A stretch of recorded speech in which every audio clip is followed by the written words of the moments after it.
let's say I decided that my idea of what God is Cartman. So I'm going to get a little statue of Cartman, put that on my altar. I'm going to watch all the South Park episodes. Instead of studying Bhagavatam, I'm going to watch South Park. Okay.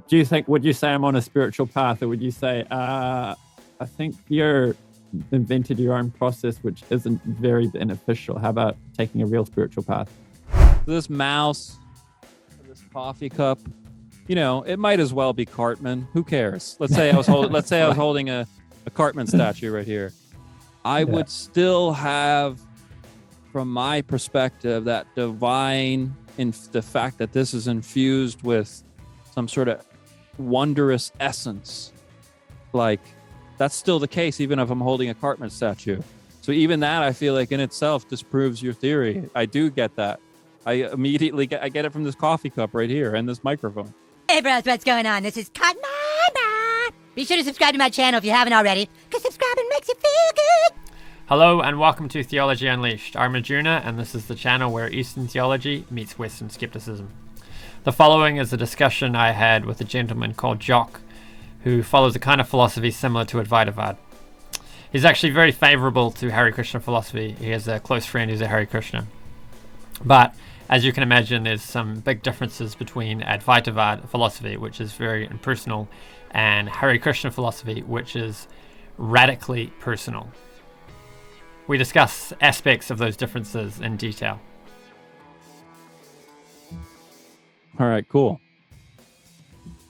So we're going to talk, I think, about Hare Krishna versus Advaita philosophy, or would you like that to be the topic?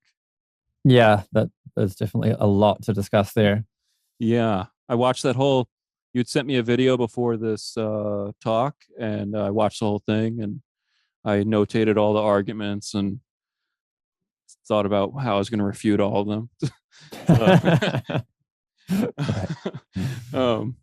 But yeah, so I mean, I would try to say though before we start that from my viewpoint, the Hare Krishna people are not my enemy at all.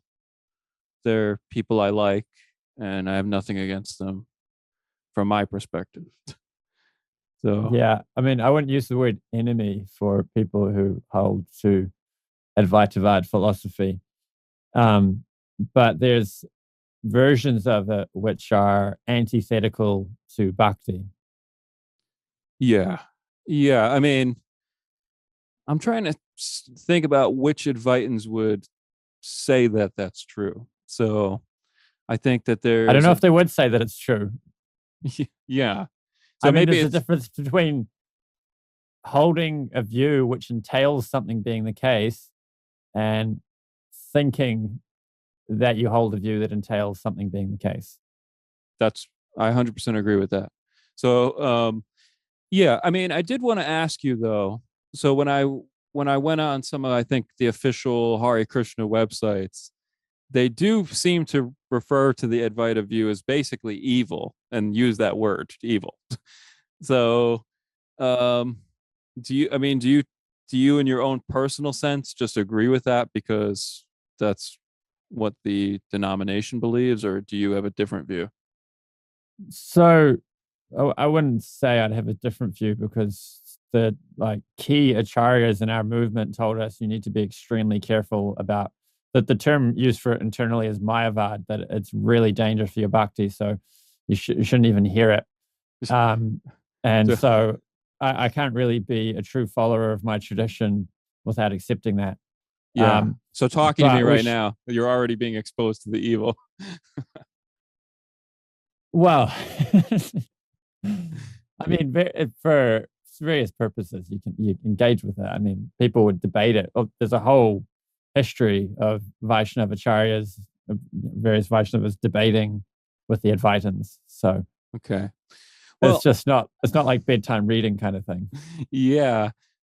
So I want to put a dilemma to you right at the start. I just want to first unpack what they mean by evil. It's not like evil in the sense of you might think of Hitler or something. It's evil in the sense of if you hear it, it can damage your bhakti. It's more like how you don't want like 5-year-old children to go and watch an X-rated movie or something. It's kind of just like it can hurt your understanding of your relationship with God and your You could get tainted. understanding of devoting yourself to God, and you can start thinking, oh, actually, God doesn't exist. I'm God. I'm going to become God, and things of this sort. So is it sort of like when Christian people, like there's certain Christian people who are more fundamentalists who don't want their kids exposed to like Harry Potter and things like that because they think it'll get them involved in witchcraft and these kind of things that they see as unwholesome, or I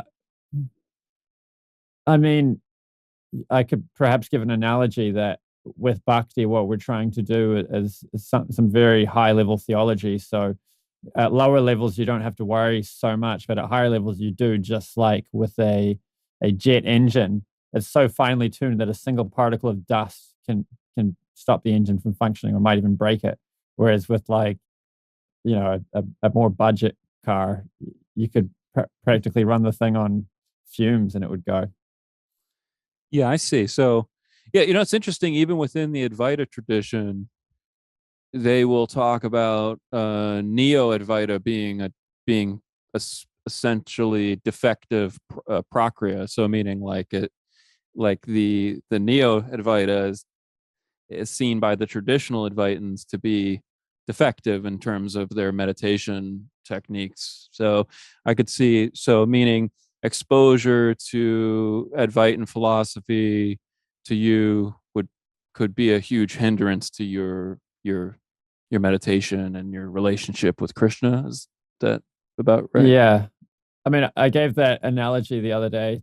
Well, the idea is that like the Advaitin can look at the bhakti traditions and say, oh, this is nice. These people are progressing, and not mind, because in the eyes of the Advaitin, what the Vaishnava is doing is taking something that is equal to other things and putting it and elevating it above them. It's like, okay, they think Krishna is divine, but actually Krishna is the same as Ganesh and Shiva and all these other forms. And ultimately, all these forms are just a vessel that we can meditate on until we're advanced enough to meditate on the impersonal divine, which is beyond Krishna. Krishna is just a form that the divine comes and takes to present itself to us so that we can have something to fix our minds on, because we're not at a stage yet we can fix our minds on something impersonal. So for the Advaitin, we're taking something that's not that special and making it more special than it is. But for the Vaishnava, for the Hare Krishna, what the Advaitin is doing is taking something that is more special than everything else, taking the divine, taking God, and lowering it down and saying this is the same as everything else. And this is offensive. I gave the analogy to John Bonham. If you want to say John Bonham's just as good as any other drummer, all drummers are equal. It's like, no, that's not actually true. John Bonham's the greatest drummer that ever lived. I mean, you could have a debate about it. It's just an analogy. That's the point. Yes. Yeah. you might offend a lot of people if you say that. Yeah. Yeah. So I definitely see like where the disagreement is. But so I guess let me put a little dilemma to you and see how you respond to it. So I would just ask you, so if Krishna is the absolute Godhead, correct? So this is just a small background. So I told you this in our pre-conversation, but for the listeners who are going to hear it, I have 20,000 hours of meditation experience, and it's very wide-ranging meditation experience. So I've done tons of bhakti meditation, I've done tons of jhana meditation, and tons of Zen Buddhist meditation. So all accumulating in somewhere about 20,000 hours of meditation. And from my own personal experience, my life is filled with so much happiness and bliss. It's actually overwhelming. Like it's overwhelming happiness and bliss all the time. So my question is, if Krishna is ultimate, then why am I being rewarded for not acknowledging him as ultimate? It seems like there's a lot of rewards coming my way. And this also isn't contingent on my encountering suffering.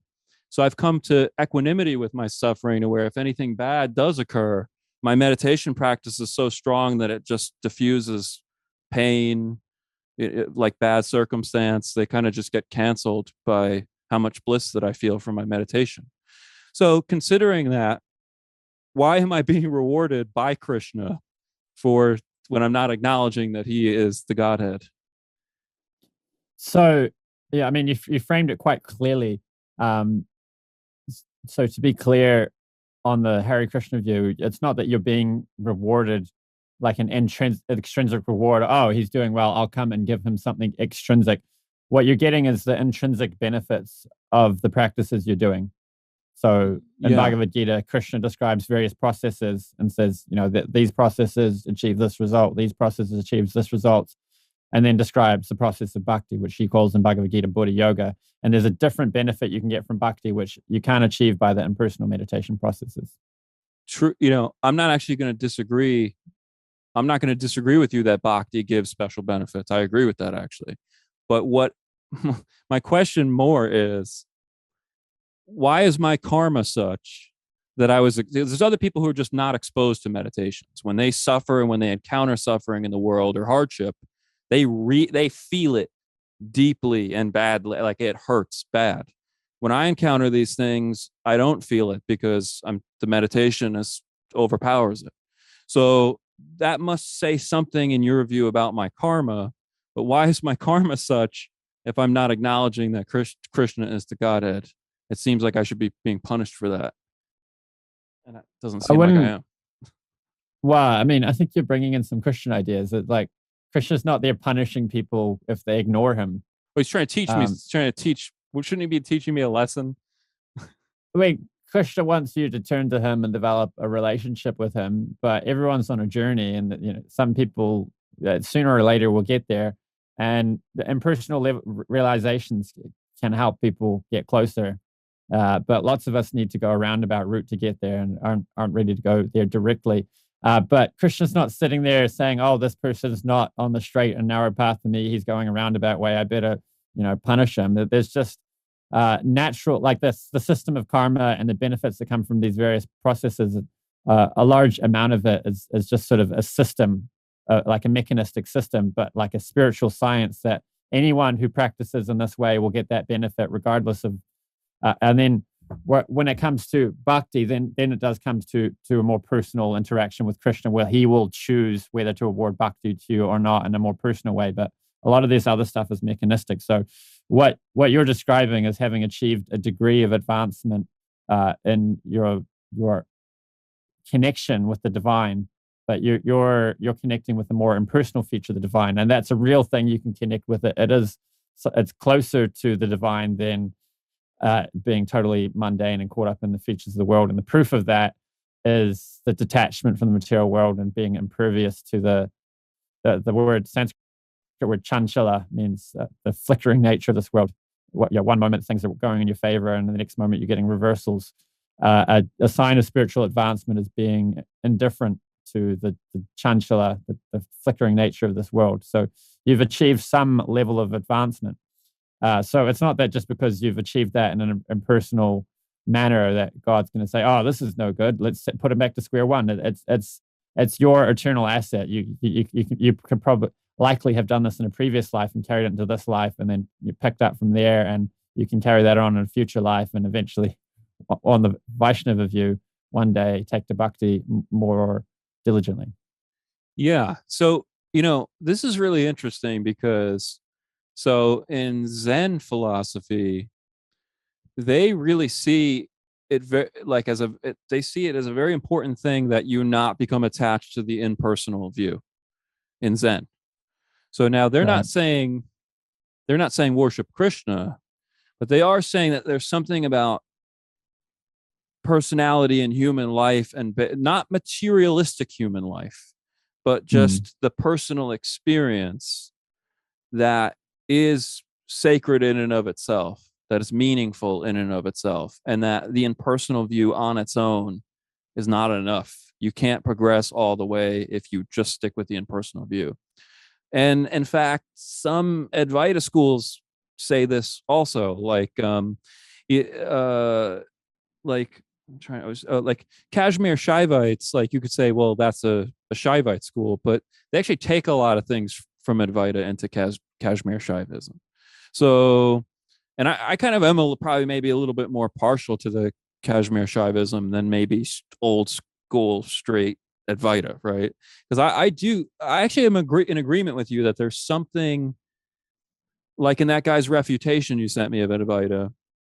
He was talking about that the Krishna person doesn't see the world as necessarily bad or evil, like, or ignorance. Like there's something inherently good or beautiful or blissful about the world in and of itself. Am I misunderstanding that, or is that true? Yeah, That yeah, that's yeah, right.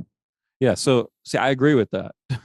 Like, and in fact, I think that there's a lot of Advaita scholars who have a kind of similar view, which is to say that if you think that Maya is ignorance, that's ignorance. Meaning, so the ignorance is thinking that Maya is ignorance. It's not, that's the ignorance, not that Maya in and of itself is ignorance, because as your video you sent me laid out, Maya and Brahman are one thing. They're the same. So because there's not two things. So if you're saying that Maya is truly ignorance, you're saying that Brahman is truly ignorance. But I don't think Advaitins are saying that. I think that they're saying that to say that ignorance is a thing is ignorance. To say that ignorance exists is ignorance. Yeah. So Yeah. analogy that's given to explain how this world is good and perfect is that just like the prison system, it's created by the king, and it's good to have a prison system. It serves a purpose, even though the prison doesn't seem like a nice place, but it rectifies criminals and it keeps society clean. So similarly, this world is the perfect place for us to grow and learn. We're conditioned souls. We have all sorts of dirty things in the heart, and this is the place where we figure out that it's not that nice having those things in the heart, and maybe we should purify our heart and so on. So just on that, with regard to the different view of Maya and Advaita. So yeah, there is you could say there's a similarity that they're both seeing that there's something special about this world. It's not this idea you find in a lot of Christian views that the material world is profane. A key distinction in the way material is delineated on the Vaishnava view, at least the Chaitanya Vaishnava view, is material. Something is material if it's a state of consciousness. So a materialistic way of having human relationships is self-centered. So I'm the center, and all these people are revolving around me. And it's what can I get from them as soon as I can't get something from them. And it could be extended selfishness. So it's me and my family, and I'll be self-centered about my children or my immediate family. So it might be centered around someone who's connected to your body, but it's still selfishness. Whereas a non-materialistic way of seeing it is to say, how can I please God and then serve other people and have relationships with other people based on this sort of divine understanding of my relationship with God and how to please them in relationship with God and their relationship with God. And that then it's a fully spiritual relationship, which is satisfying and isn't subject to all the bad qualities which come up in human relationships. And then back on the Mayavad distinction, the Advaitavad distinction with the Hare Krishna view, a key difference is the impersonalists, the Advaitins, attribute to Brahman no qualities. The strict Advaitavad that's following Adi Shankaracharya, they want to say that this ultimate reality is devoid of qualities, whereas the Vaishnava wants to say this ultimate reality is the source of all qualities and exhibits all qualities to the highest degree. It's something like Anselm's ontological argument that being than which no greater can be imagined. Yeah. It's funny though. I'm sorry that I'm going to keep bringing Zen back into this because I practice a lot in Zen and I really appreciate their view. But I think that once again, there's schools of Advaita, in particular individuals in the Advaitin tradition who don't necessarily disagree with that and what you're saying entirely. They just incorporate another element. So like someone like Nisargadatta, who's a more contemporary Advaita teacher. So this thing about all attributes to their highest extent, right? So like, let's say we imagine a POV, of like this microphone, let's say. And then so its attributes seem to be contained at this one angle, but then we get another angle of it, and another angle of it, and another angle of it, and another angle of it. And then we start talking about scale. Well, we get this close to it, and this far away from it, and this far away from it, and this close to it, and this far away from it. If we add together all perspectives, all attributes, all points of view, and sort of smash it into one place at one time, it's the point would be it's the same attributelessness that the Advaitin is pointing to. They're actually identical. Like the attributelessness state and the maximal attribute state are the same thing, because all attributes together in one time, all at once, all times, no times, like every nameable thing all together in this paradox just cancels itself out. I'm not saying it's not a thing. I'm just saying that it's as inexpressible as saying things are attributeless. It's the same inexpressible source. So like a tradition like Zen would say, the thing to focus on is that both the maximal attributes full state and the attributeless state are both share this inexpressible quality.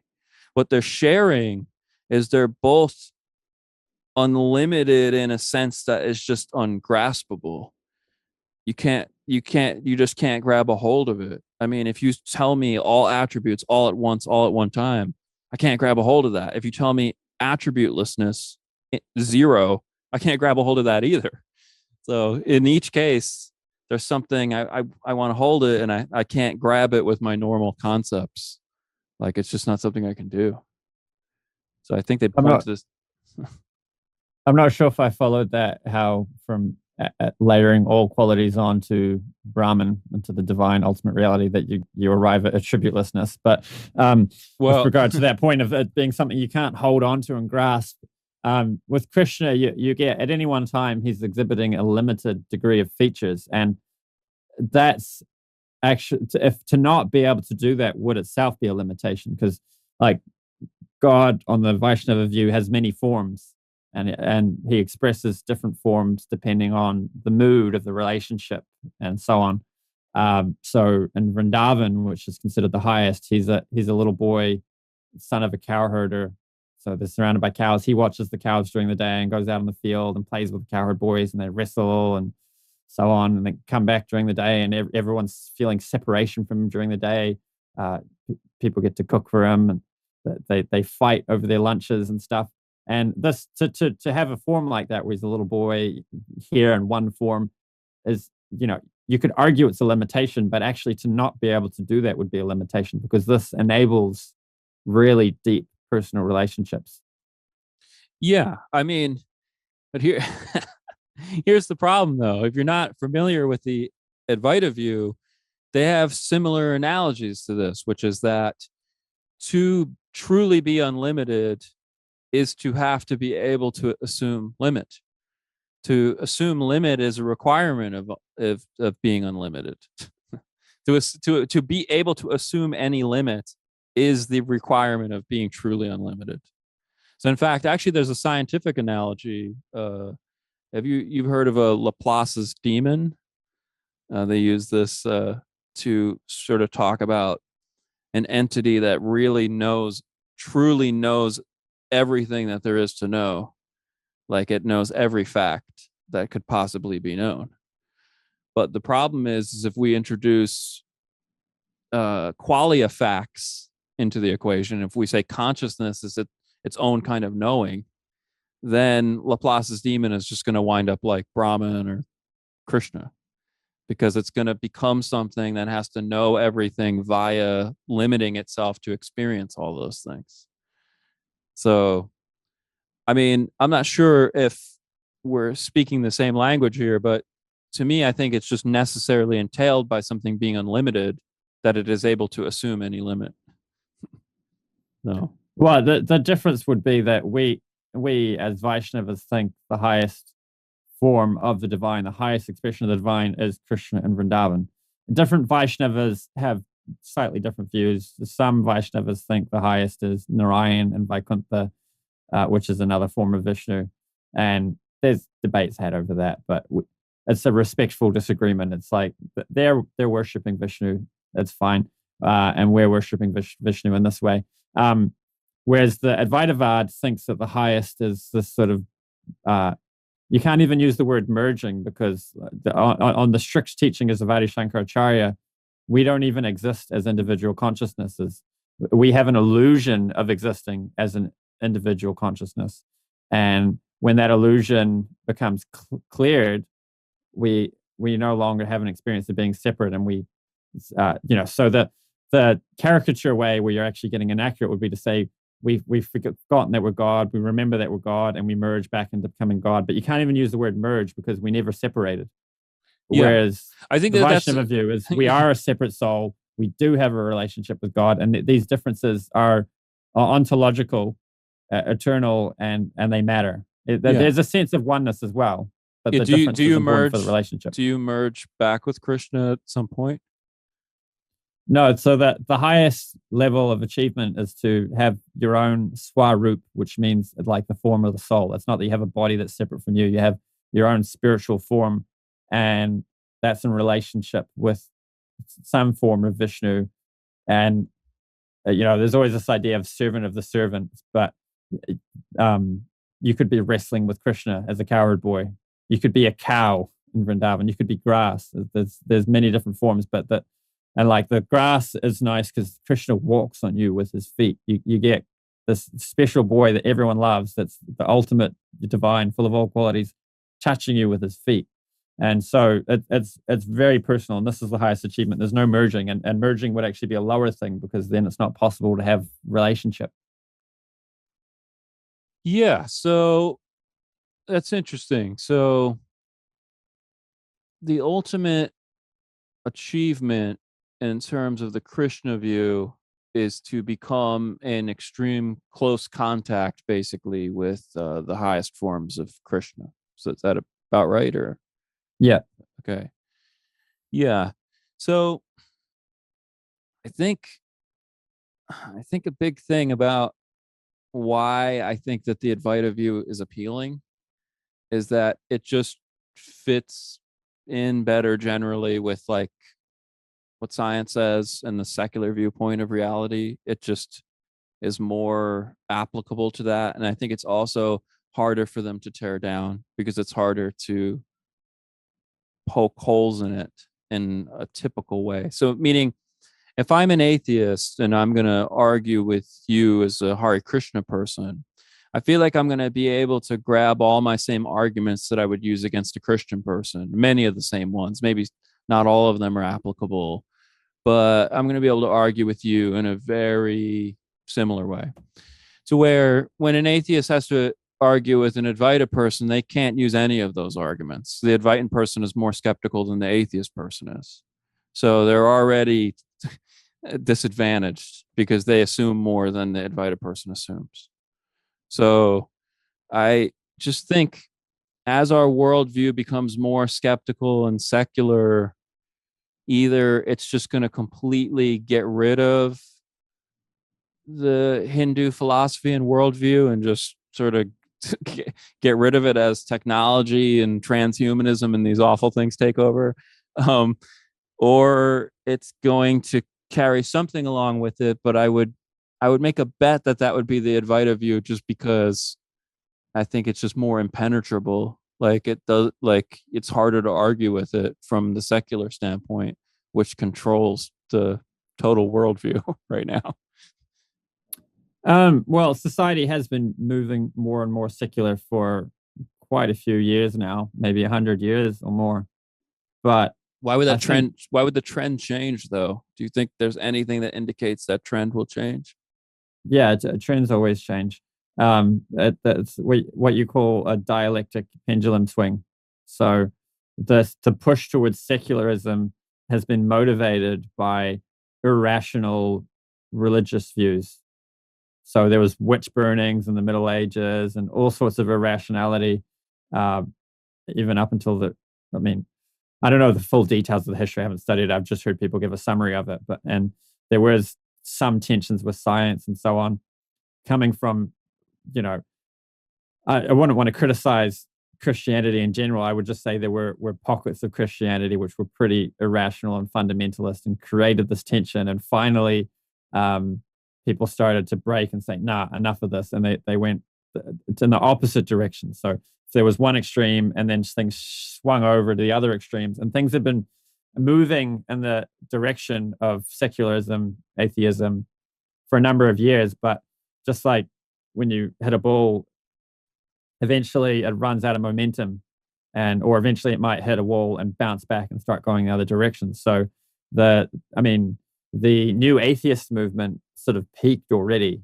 and is already starting to die out. And now there's more interest. Even the YouTuber atheists like Stephen Woodford and Cosmic Skeptic, they're far more reasonable than they were a few years ago. Cosmic Skeptic went and studied philosophy, and now he more focuses on veganism, which is very respectable, because it's interesting, all these atheists saying, we're for, what's good for compassion and society and reasonableness. It's like, okay, but there's lots of religious people that are just living their merry lives and giving in charity and feeding the homeless. Like, why are you worried about that? And they don't really have good arguments. Whereas you have Cosmic Skeptic, he's like, yeah, okay, I guess religion's not the biggest evil in the world, but we're seriously abusing these animals. And like Stephen Woodford started getting Joe Schmidt on and reading philosophical papers before he publishes a video. And these people are pretty popular. Whereas Richard Dawkins, he wouldn't know philosophy if he tripped over it. And more people are understanding this about him. So I think things are already starting to shift. I've had Stephen Meyer, I had him on for an interview. He was describing that things are a little bit more reasonable than they were a few years ago. Many people have identified this trend. Yeah. So now I could agree with what you're saying there. I guess the question for me would be, are we going to, so you're talking about like a dialectical process, right? So, Hegel would say something about a dialectical process having kind of three parts, and a synthesis. Yeah. Usually the synthesis bit's skipped and we just go to the opposite. Yeah.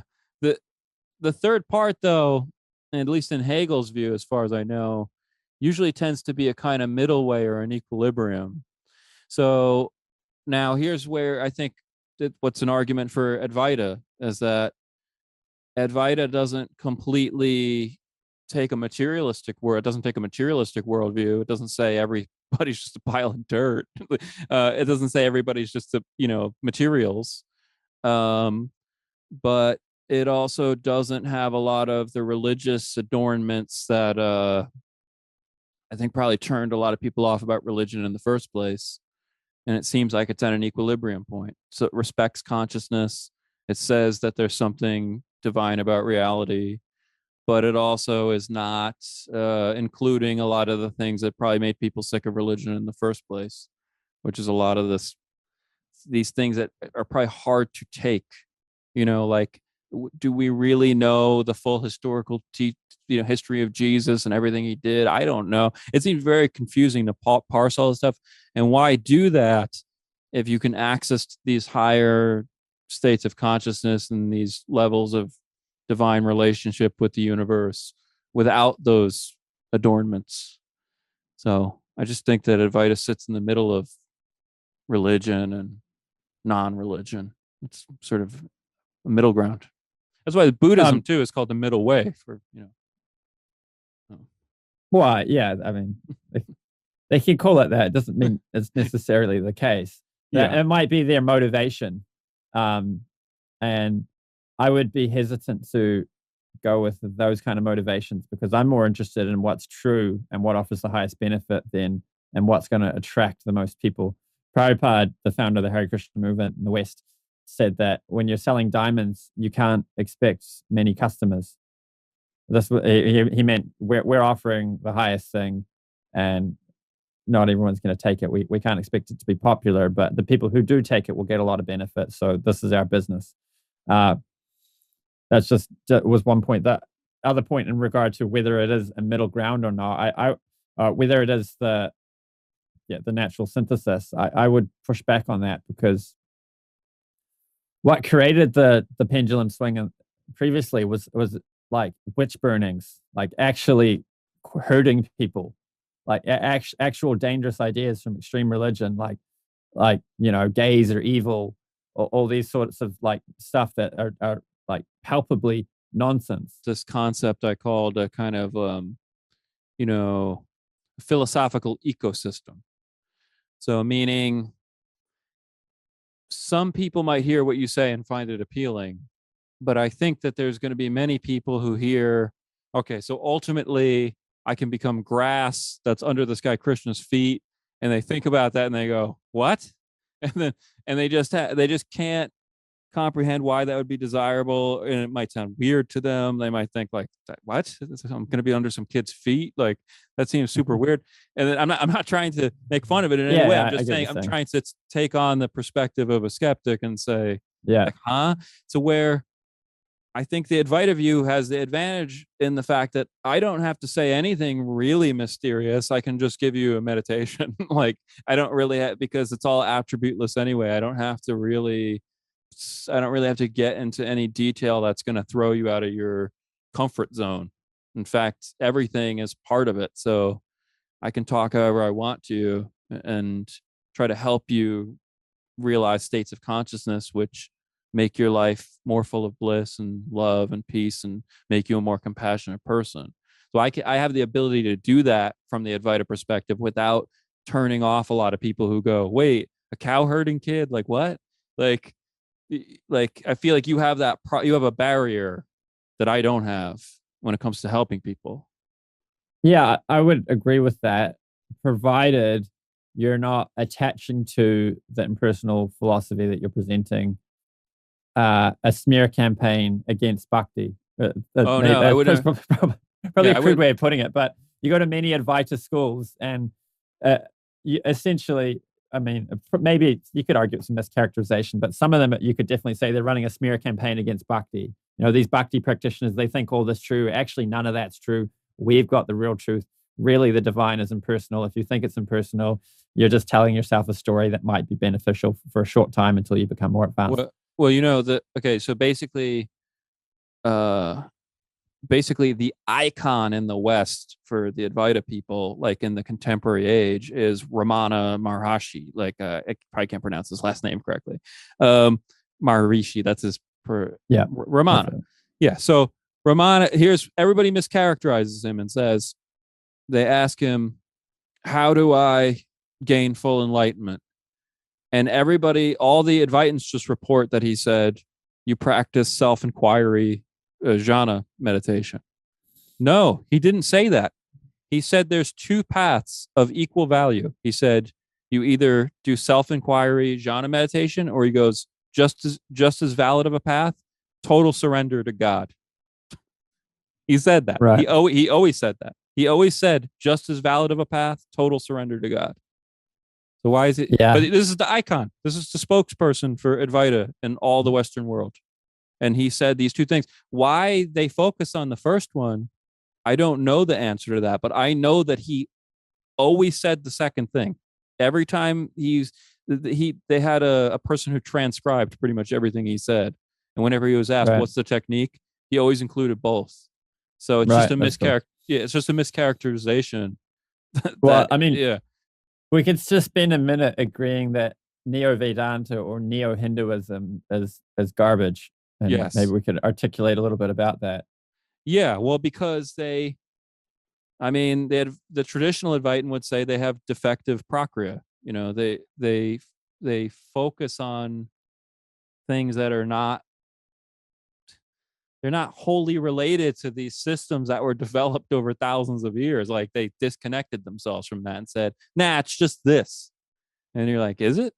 Like, we have all these tools. You just want to throw all the tools away and use this narrow spectrum of techniques. Well, a bit of history is helpful too, because you have actual teachings that you can find in the Vedas and actual acharyas like Adi Shankar Acharya, who, I mean, I could get into our understanding of that later, but people actually following what Adi Shankar Acharya taught are actually following what a Vaishnava Acharya taught, and so on. And then with Neo-Hinduism, you get Vivekananda, who didn't really study the Vedas, coming along and getting together with a few others and saying we need to compete with Christianity. Christians have one book, the Bible, and they've got one religion, Christianity. We need to have one version of Hinduism. Let's unite all of Hinduism. And the best version of Hinduism to do that with is Advaita, because it's about non-dualism. We can just say anyone can meditate on whichever Vedic personality they want to, and we'll just say that's just another face of the divine, and ultimately the divine reality is beyond all that. And he just made up a bunch of stuff which isn't in the Vedas in his attempt to unite all of Hinduism. And in doing so, he created a version of Hinduism which is not recognizable to any prior version. So basically, he just invented his own religion and like muddied the whole thing. Yeah. And I probably agree with you on the point that it actually contradicts all the other views to say that they're united in that sense is contradictory to where at least the traditional Advaitin says, yeah, it's Brahman. It's not those, it's not the other avatars. Like, so it's not the same move. It's not the same move of saying like, yeah, just do whatever you want. I mean, it's a different kind of move. And the neo-Advaitins sort of, it's funny, the neo-Advaitins I don't think are a slight at all against the Hare Krishna movement. They don't really have anything to do with it. But I think the traditional Advaitins take issue with them because they took bhakti away. They said bhakti is irrelevant. And the traditional Advaitins don't say that. Yeah, I mean, the really harmful stuff for bhakti, we would say, is the stuff you get from some of these popular gurus that say things like, Lord Ramachandra had a real estate problem.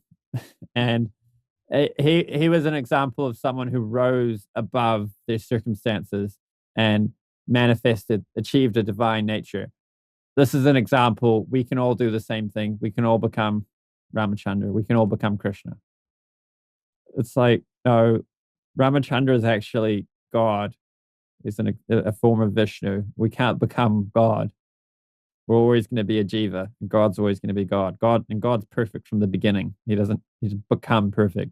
That doesn't even make sense how a non-God could become God. That contradicts the definition of God. Yeah. It's funny. I don't think the Advaita person would necessarily. So if you have an Advaita person who is maybe persuaded by the idea of God, I'm not sure that they could ever say that a person will ever become God, because that is nonsensical, even in the Advaita perspective, because both of them are just illusory aspects of Brahman. So yeah. But as illusory aspects, though, no person is God as illusory aspects. But they're both Brahman secretly. Yeah, so that's offensive to Krishna to say God, Krishna's not God, because I mean you could say sure Krishna's like came and exhibited a human-like form, just a more powerful one than the rest of us, and we're also exhibiting a human-like form. But then you're putting us in the same category of God and just saying God's in the same category, but just to a higher degree than we are, and that ruins the relationship. Yeah, I mean, it is interesting too that the ultimate aim of the Hare Krishna seems to be relationship. Like, yeah. So where I think, like you said, you correctly pointed out earlier that the Advaitin can't say that we're merging with Brahman because that's nonsensical. Really, probably the most accurate way to say it is to just say, oh yeah, that's right. Yeah, that's always been the case. Yeah, correct. That's it's just what it's always been forever. And the difference is between denying that fact and accepting it, which is to say, aspects of Brahman can say, no, I'm not Brahman. No, or you can say like, yeah, I got it. That's just the way I'm reality. That's just the way it's always been.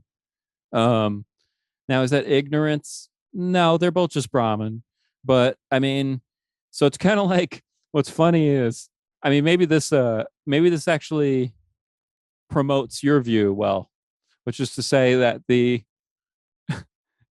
end point of Advaita is kind of like it's kind of like getting a joke later on in the day that somebody told you when you know, you didn't get the punchline, and then later in the day you go, oh yeah, that's right. Right.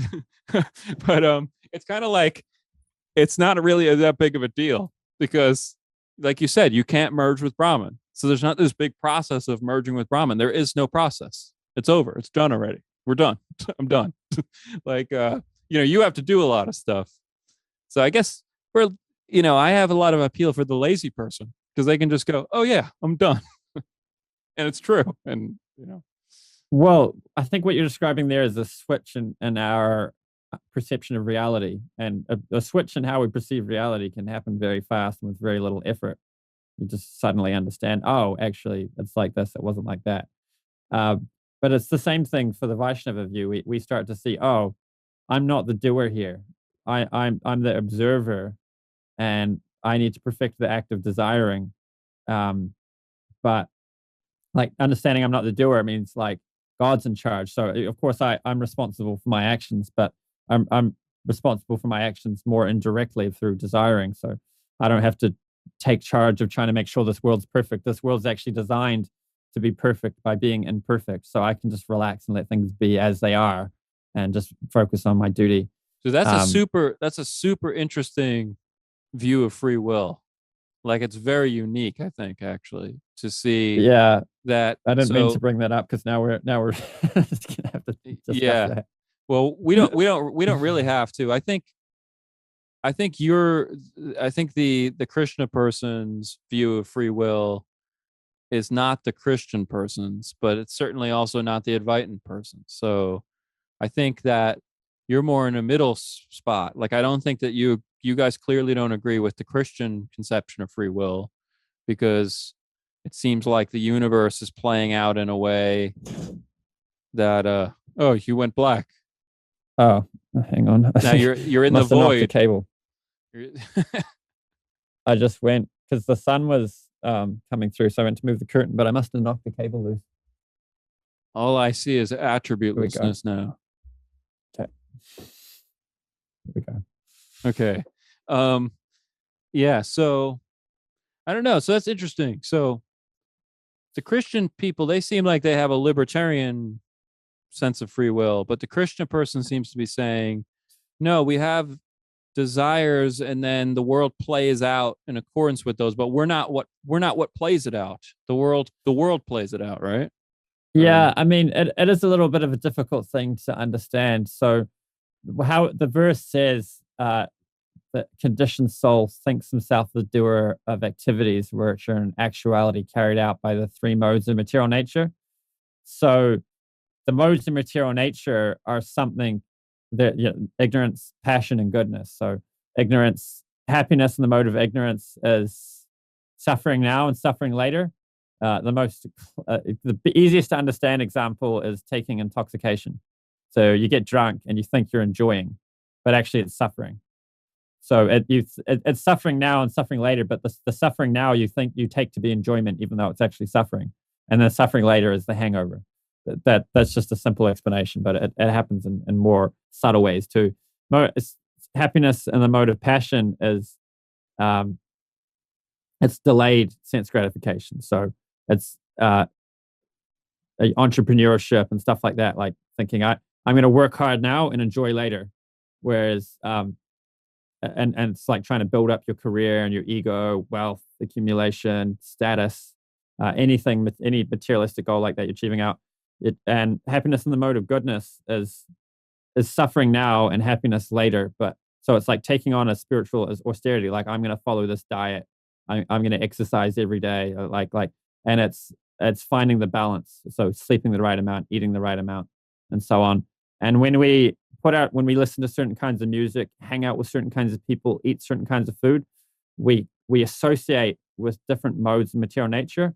And based on what modes of material nature we choose to associate with, we take on those qualities.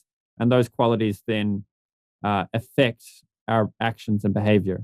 But it's the modes of material nature that are carrying us. And then when we figure, and then there's free will to choose between those modes. Yeah. So really what we do is perfect the act of desiring. So I desire to move my hand and it moves.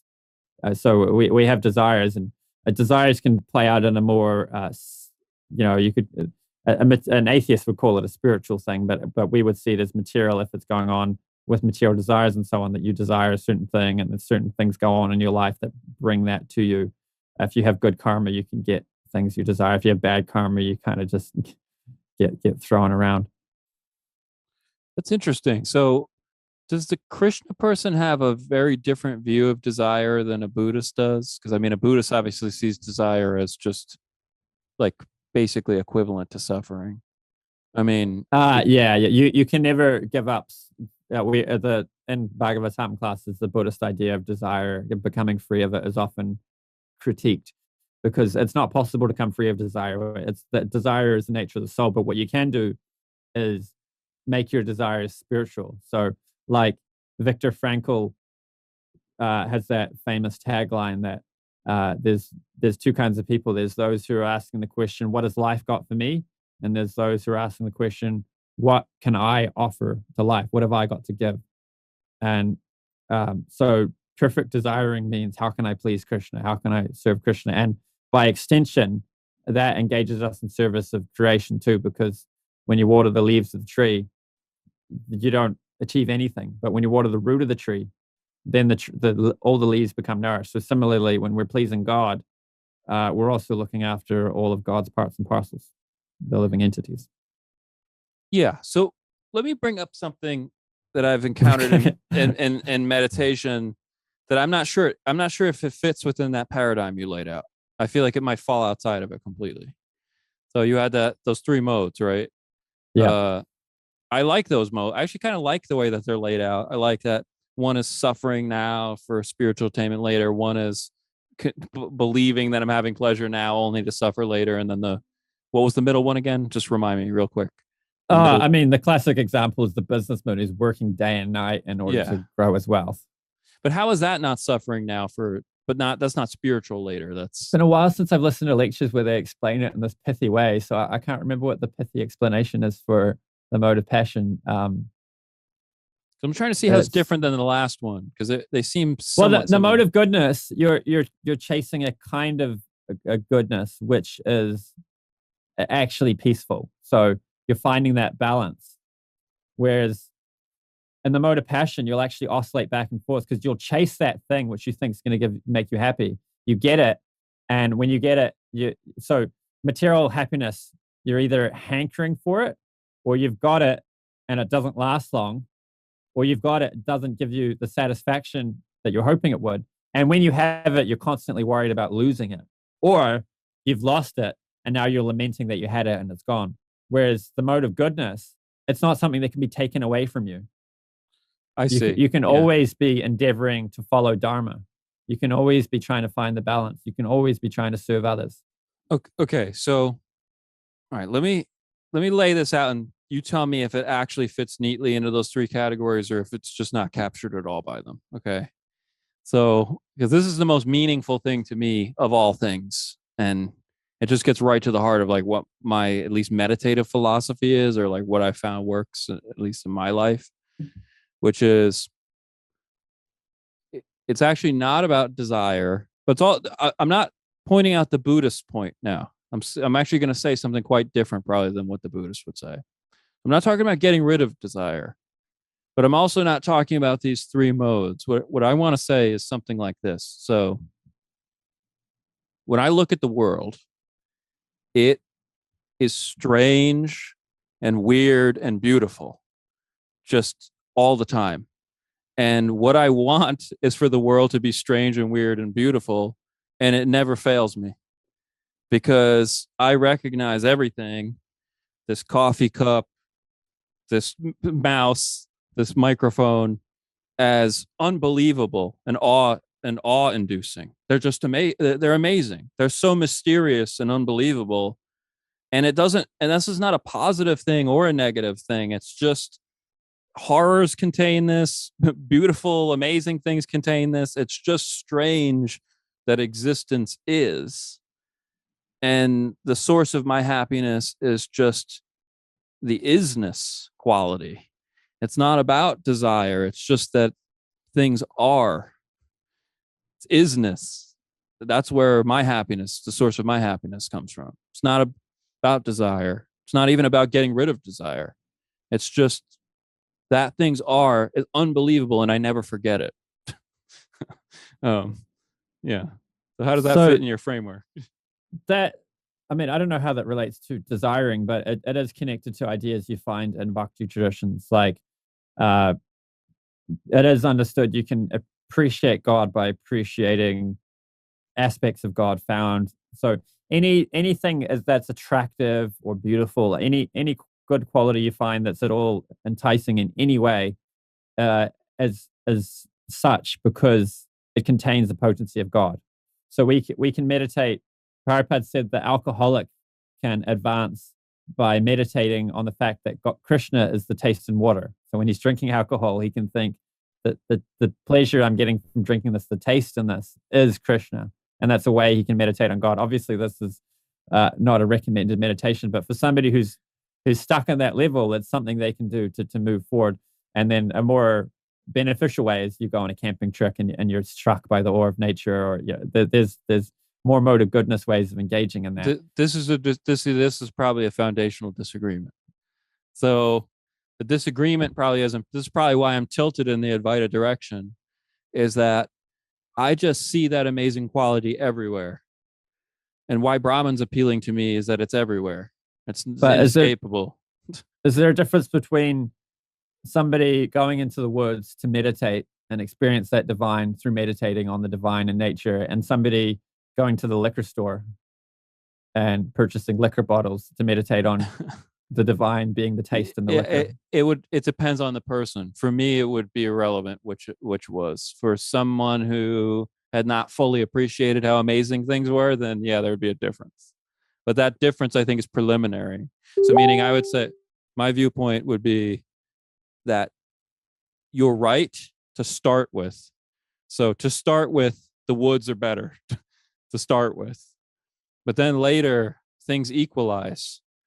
Because, I mean, your audience is going to find this completely insane, and I'm happy to let them find it insane. But I could stare at a pile of trash on the ground, and I still think it's so amazing that anything exists. Like, wow. Like, it's unbelievable. There's no discrimination. It's not like, it's just amazing. I don't know, like, it's so weird. It could be a big tree, like a beautiful tree in nature, or a pile of trash on the sidewalk. Like, earlier in my meditation practice, the tree would have helped me more. Later, the divisions broke down, and then there's less discrimination. So are you talking about a difference? So if somebody was doing the liquor meditation well, would there be no difference? Or are you saying the difference is in our perception of it? So somebody who's more advanced will look at the alcoholic and think, this person's doing the same thing as me. And somebody who's less advanced will look at it and say, this person's an alcoholic. That's a good question. Yeah, I mean, from my perspective, I just see it as one amazing thing. It's just all amazing and unbelievable. And that's in parallel to a lot of things that my human body does. So like, let's say somebody, in fact, on the very last, in the very last interview talk I did, someone said, hey, can you really be amazed and in awe like that when a cow gets sledgehammered in a slaughter? Like, if you were seeing that at a slaughterhouse, would you still have that feeling? And the way I had to explain this was by saying, my human bodily reaction would be the same as anyone else who loved cows, which would be to go like, I hate seeing that, right? But there's just a kind of peace and equanimity and awe that's in conjunction with all that. So even though there's bodily resistance and feelings like that, there's this bliss that never goes away, no matter what. It's always present forever. That sounds insane. God, the cow one's a tough example because the cow is considered sacred by Hare Krishna. So yeah, there's a dual reaction. So the reaction is, my human body, my human personality loves that cow so much and feels that pain, but there's some sort of divine bliss or whatever that's just always in conjunction with everything and never leaves. It can't leave. It's weird. I mean, maybe I could try to make it leave. I've never been successful yet. There's a lot of work to get this. Yeah. I mean, God, that's a tough one. Seeing the divine in the slaughterhouse. I mean, we're taught to see that as a sinful activity, and these people are creating heavy karma for themselves. And maybe you're not understanding me. Hard to see Krishna there. Maybe you're not understanding me that there is a bodily human reaction to that's identical to yours. Yeah. But there's some sort of divine presence that never leaves ever. And I don't know what that is. I can't explain it. I mean, you might have an explanation for it or a scripture that explains it. I'm just kind of curious what a Christian person would say to that. It's just, I'm trying to describe my experience. Yeah, I'll give an example that I can explain, which is Prabhupada was in Calcutta when there was bombings going on. I don't know the details of the war or whatever was happening. Calcutta was getting bombed, and he's sitting there eating some food. And he remembers thinking to himself, this is a form of Krishna which is not so lovable. So it's like a ghastly aspect of God. It's heavy, it's powerful, it's dark. There's something enticing about it. This is why people watch action movies, thriller movies, horror movies, because there's a rasa there. You got it. You got it. Just the last interview I did, I explained it in this exact way, using the analogy of horror movies. That like people like horror movies. A lot of people like horror films. It's one of the most popular genres of film or action films, right? Like, I like this idea that, I might not want to use the word God necessarily to describe it, but I think we're probably talking about the same. You might disagree with that, but I would say there's a lot of aspects to this thing. There's, if that's true, if it really is true that the Hare Krishna believes that Krishna has ghastly aspects to him, I'll get on board with that. I like that.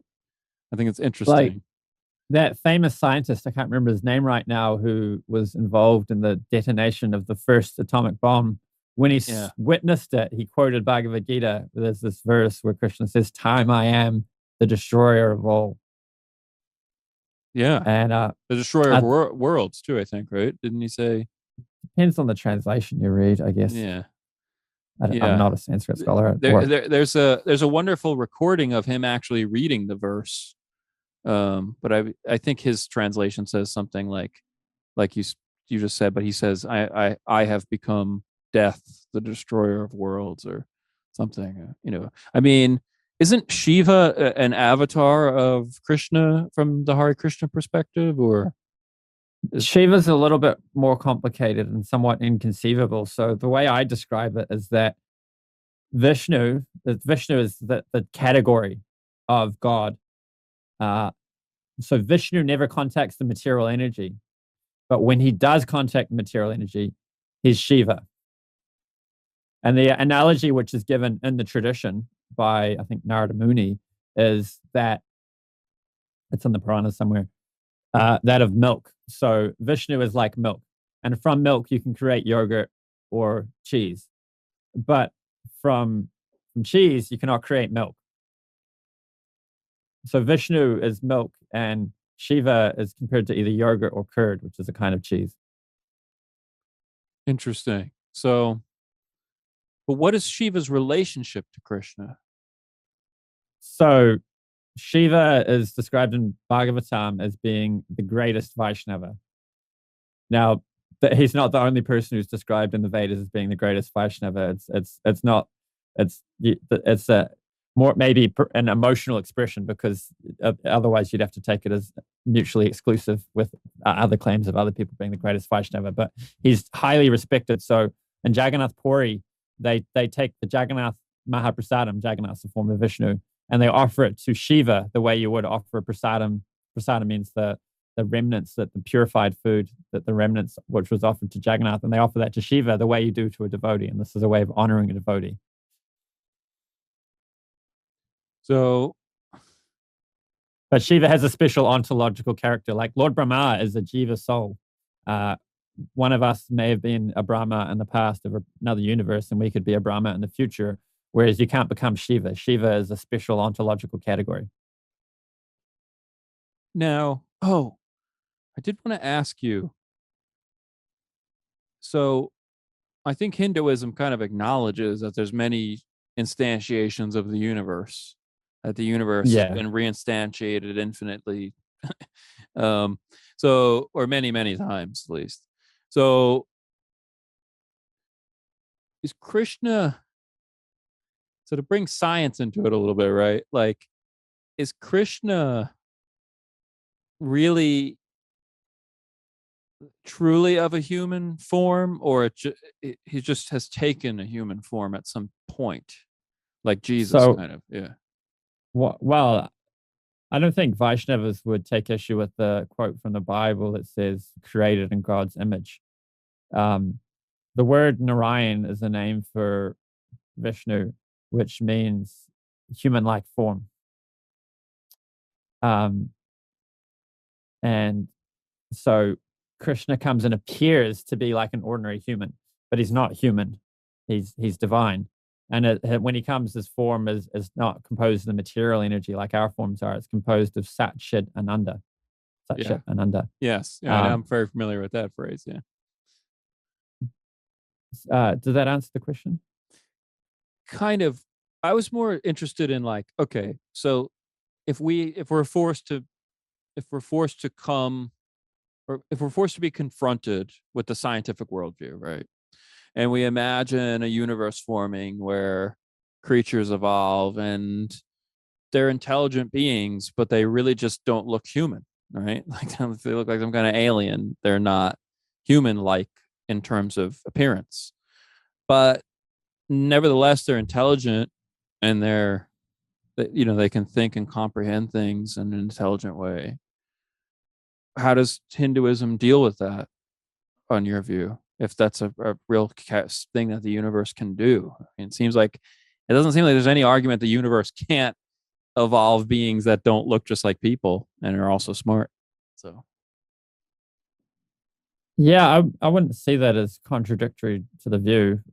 This planet's described as a middle planet where there's the right mix of suffering and enjoyment for us to make spiritual progress. If you go to a lower planet where there's more suffering, it's pretty hard to make spiritual progress because you're too much absorbed in the suffering. And if you go to a higher planet where there's too much enjoyment, it's pretty hard to make spiritual advancement because you're just busy enjoying. Whereas here, there's the right balance that you can sort of be peaceful enough in between the suffering and enjoyment to figure out that you need to have a spiritual goal, that the suffering sucks and the enjoyment isn't really that satisfying, and I better find something higher. And the human form of life is described as the best opportunity to do that. The fact that there may be other forms that are somewhat different from human forms wouldn't really be inconsistent with any of that. Yeah. So to return to this thing you were saying about Krishna having ghastly aspects, or maybe like horrifying aspects, could you go a little bit more into how that works or like what that means? Because I mean, that's a very attractive idea to me. That like, I don't like this idea that God only appears in a beautiful form. I like the idea that he can appear as kind of scary stuff. Right. Have you heard about Nrsingadev? No. There's this funny story at this one temple in America. They had a big painting of Nrsingadev, like somewhere in the entrance to the temple. So Nrsingadev is this half man, half lion incarnation of Krishna. Yeah, I've seen a picture. I've definitely seen a picture in my friend's house. Yeah. And there's this one demon who was up to no good, ruling the planet, ruling the universe, in fact, and terrorizing things. And then he had a son who was a pure devotee. It's like 5-year-old boys. He's like, "What did you learn in school today?" I learned, that, he just explains bhakti yoga, basically connecting to God is the highest thing through this process. And then he starts abusing his son because he's like, "No, I need the teachers in the school to teach my son to be a proper demon." And eventually it doesn't work. He's like, "Okay, just like a cancerous limb needs to be amputated, this boy must be killed. So he tells his servants, his henchmen, to kill him. And they try boiling him in oil. They throw him off a cliff. Krishna fully protects him. They put him in a pin of snakes. Krishna fully protects him. He lands from falling off the rocks without being damaged. And finally, he asked him, "Where are you getting your power from?" He said, "The same place as you, Father, from Lord Vishnu." And that did it. Which is true. Everything, all potency ultimately comes from Krishna.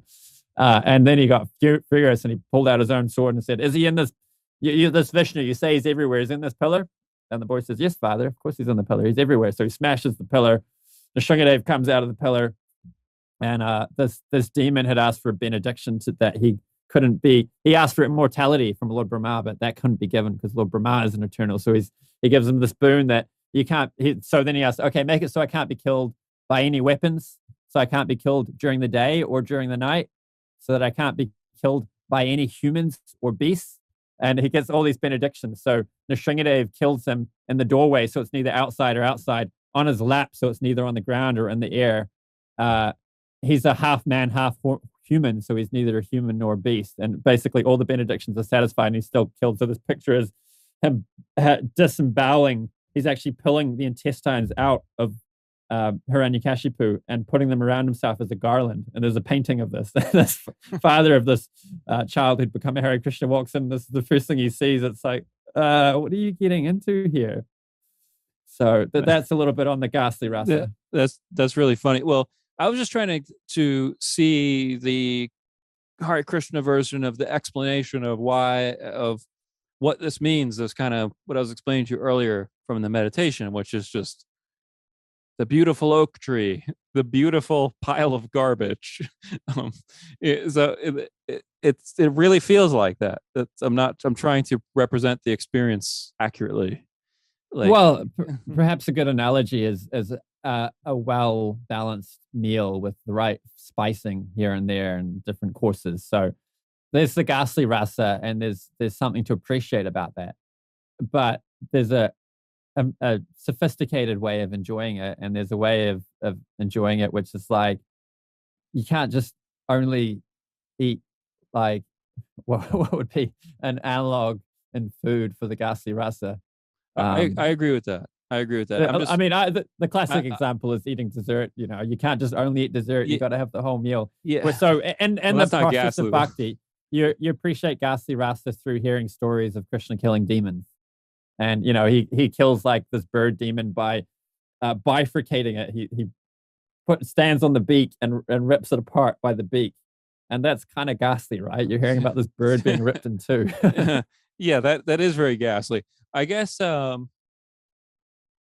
Like I think that once again, don't know if the Hare Krishna would agree with us, but I feel I mentioned that the bird was a demon that was trying to kill him. He didn't just go up to a bird and rip it apart. That's good. You should mention that. But I would consider, once again, I don't know if you would agree, but I would consider an inability to have this fundamental spiritual appreciation of a pile of garbage as an inadequate spiritual practice. So I would say that if you can only see a sunset like that, you're missing something. You haven't developed, like if you can't see any appreciation of that ghastly aspect, you've not developed your complete, you're not really seeing all the different aspects of the divine. So there's two things I want to say here. One is that of a pure devotee, we want to say they never suffer in any circumstance. So there's this famous story that's given of, I think maybe it's a parable, of three kinds of men, and this sage is asked to give them each a benediction. So for the prince, he says, this prince is enjoying, he's enjoying his good karma. He said, "May you never die, because when you die, you're creating bad karma now and you're enjoying good karma now. So when you die, you're going to suffer in the future because you're not really creating good karma for yourself and you're just spending the good karma that's left. So may you never die." For the there's like a yogi who's engaged in austere meditation. He says, "May you die now because you've built a lot of good karma for yourself. You've created a lot of benefit in your next life. You're going to enjoy." And then to the pure devotee, to the engaged in bhakti, he says, may you live or die is the same. It makes no difference for you because now you're serving Vishnu, and when you die, you'll be serving Vishnu. But by that, I mean serving God. So this, you could say the same thing of a Christian. This is so weird, dude. See, I think you're going to resist this, but the Hare Krishna sentiment is very similar to the Zen sentiment. The Zen sentiment has the same thing about, it's the same thing about alive, dead, whatever. I mean, like you're like that. In fact, that bliss, at least in the Zen perspective, it's predicated on this whether living or dead or alive again or dead again or forever and ever, like you're there here in the divine presence, and now they're not calling it Krishna, but still the sentiment is the same. It's that same attitude though, of like what the way you broke it down, like, oh, let here die now because your karma's good, or like maybe you want to prolong it, but that thing you said about it not mattering either way and you're just good.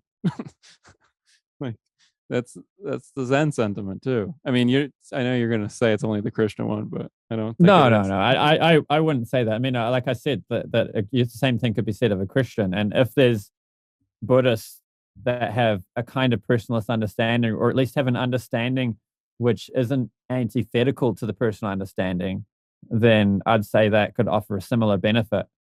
And like I'm into perennialism and non-sectarianism, which is that there's universal religious principles and you can find teachings about them in various religions. I'm a Hare Krishna because I think the Hare Krishna teachings give the most true, most accurate, most beneficial version of that. And I don't think that's a sectarian thing for me to say. Why would I be a Hare Krishna unless I thought that was true? Yeah, of course. And I think that, see, now we're going to have a hard time disagreeing, because I think that to only have an impersonal meditation practice is defective.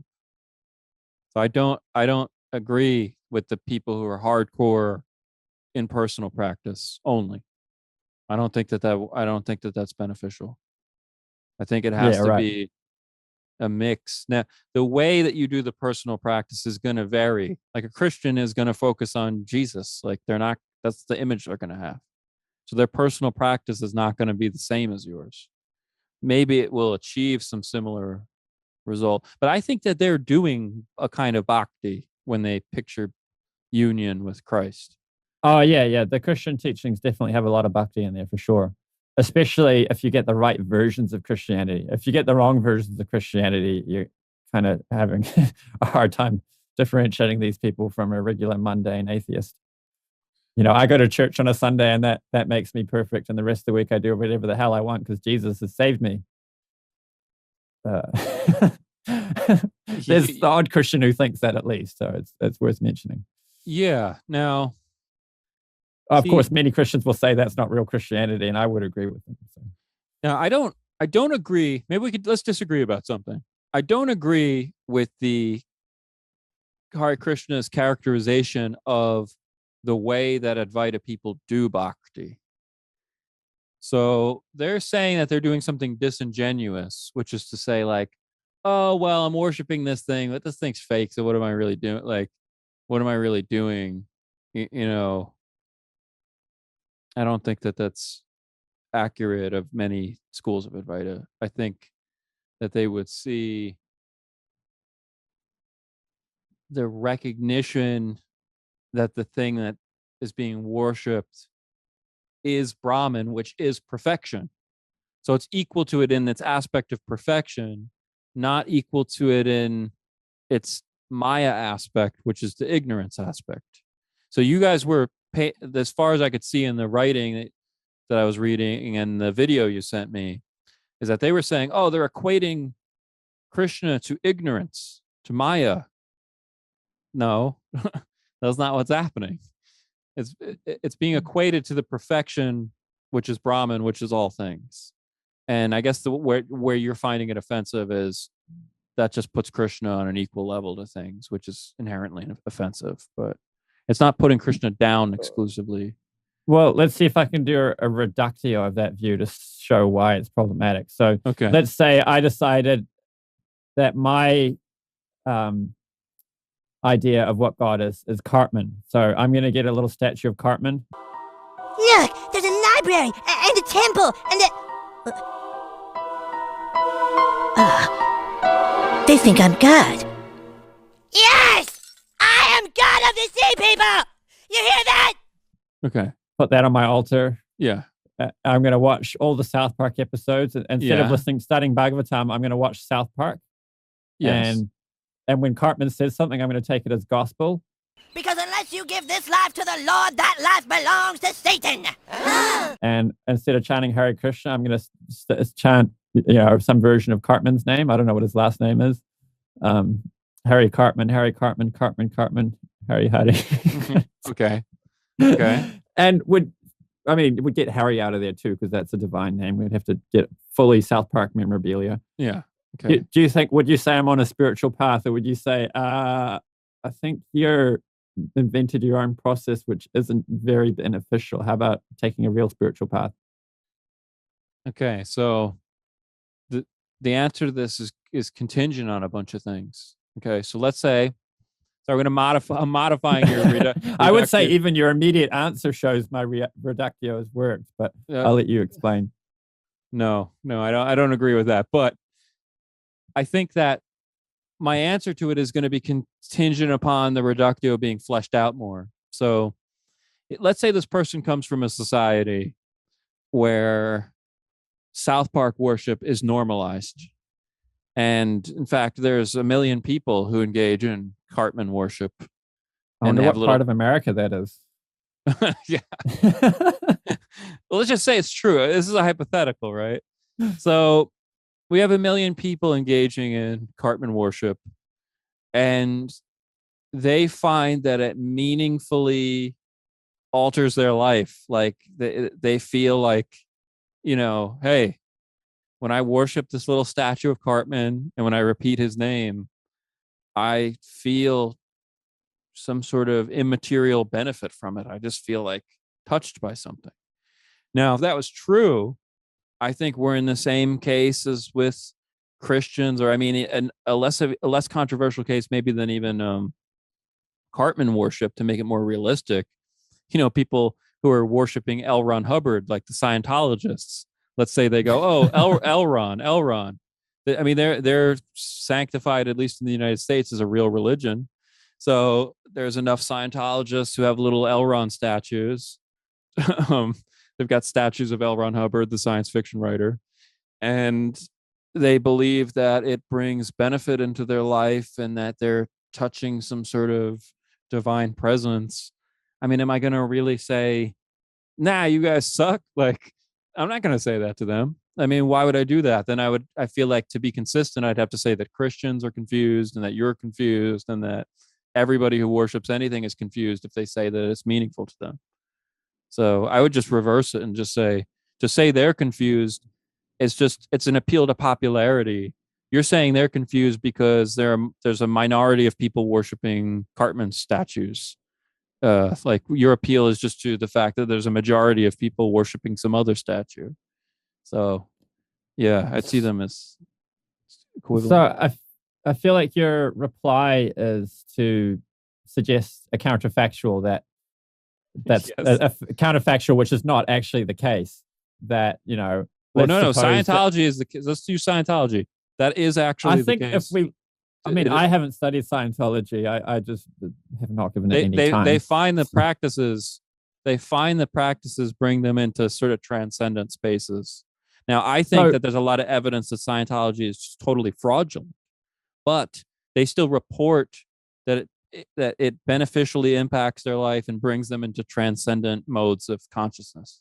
So what am I going to do? Say no? I'm going to have to give some hypotheticals because I haven't actually studied Scientology, but I would suspect my hypotheticals are in fact true. So with the Hare Krishna movement, often somebody, the funny story is somebody gets into drugs, and then the parents like, oh, they're into drugs, but at least they're not a Hare Krishna. And then one day the kid becomes a Hare Krishna. I think, oh God, why couldn't he just keep doing drugs? Why did he have to become a Hare Krishna? And then after some time, they figure out that actually this Hare Krishna business is pretty good. It's transformed my child. This is amazing. This is the best thing that could have happened to my child. I wish they did it in my religion. I wish they did it as a Christian or a Jew, whatever religion the parent might have. But my God, they're dedicating their life to God. This is amazing. They're on the straight and narrow. Was the same thing true of people who come into Scientology? And then we could look at the stats of it. What's the rate of parents becoming pleased that their child became a Hare Krishna after seeing the transformation? And what's the rate of people becoming pleased that the child became a Scientologist after seeing if there is a transformation? I would suspect that Scientology can have a lot of negative effects on people's lives. I think that there's a really big flaw in that example. Can I point out what I think it is? So Sure. let's say that Hare Krishna is at some given point in history or a persecuted class like Jewish people were in Nazi Germany, right? If your kid, let's say Nazis were obsessed with killing Hare Krishnas and not Jewish people. So now my kid comes home, I live in Germany, and my kid goes, I've become a Hare Krishna. And then no matter how much they seem to be benefiting or whatever, I'm going to go, no, this is bad. You must not be a Hare Krishna because we live in Nazi Germany. So meaning the perception of those parents and what they like. In fact, I could imagine many atheist parents continually being horrified that their kid was a Hare Krishna forever, indefinitely. So I don't think the example works because it's so contingent upon the culture and the individual cases. So the parents are an individual case. I can imagine if Richard Dawkins' kid became a Hare Krishna, he would be very upset.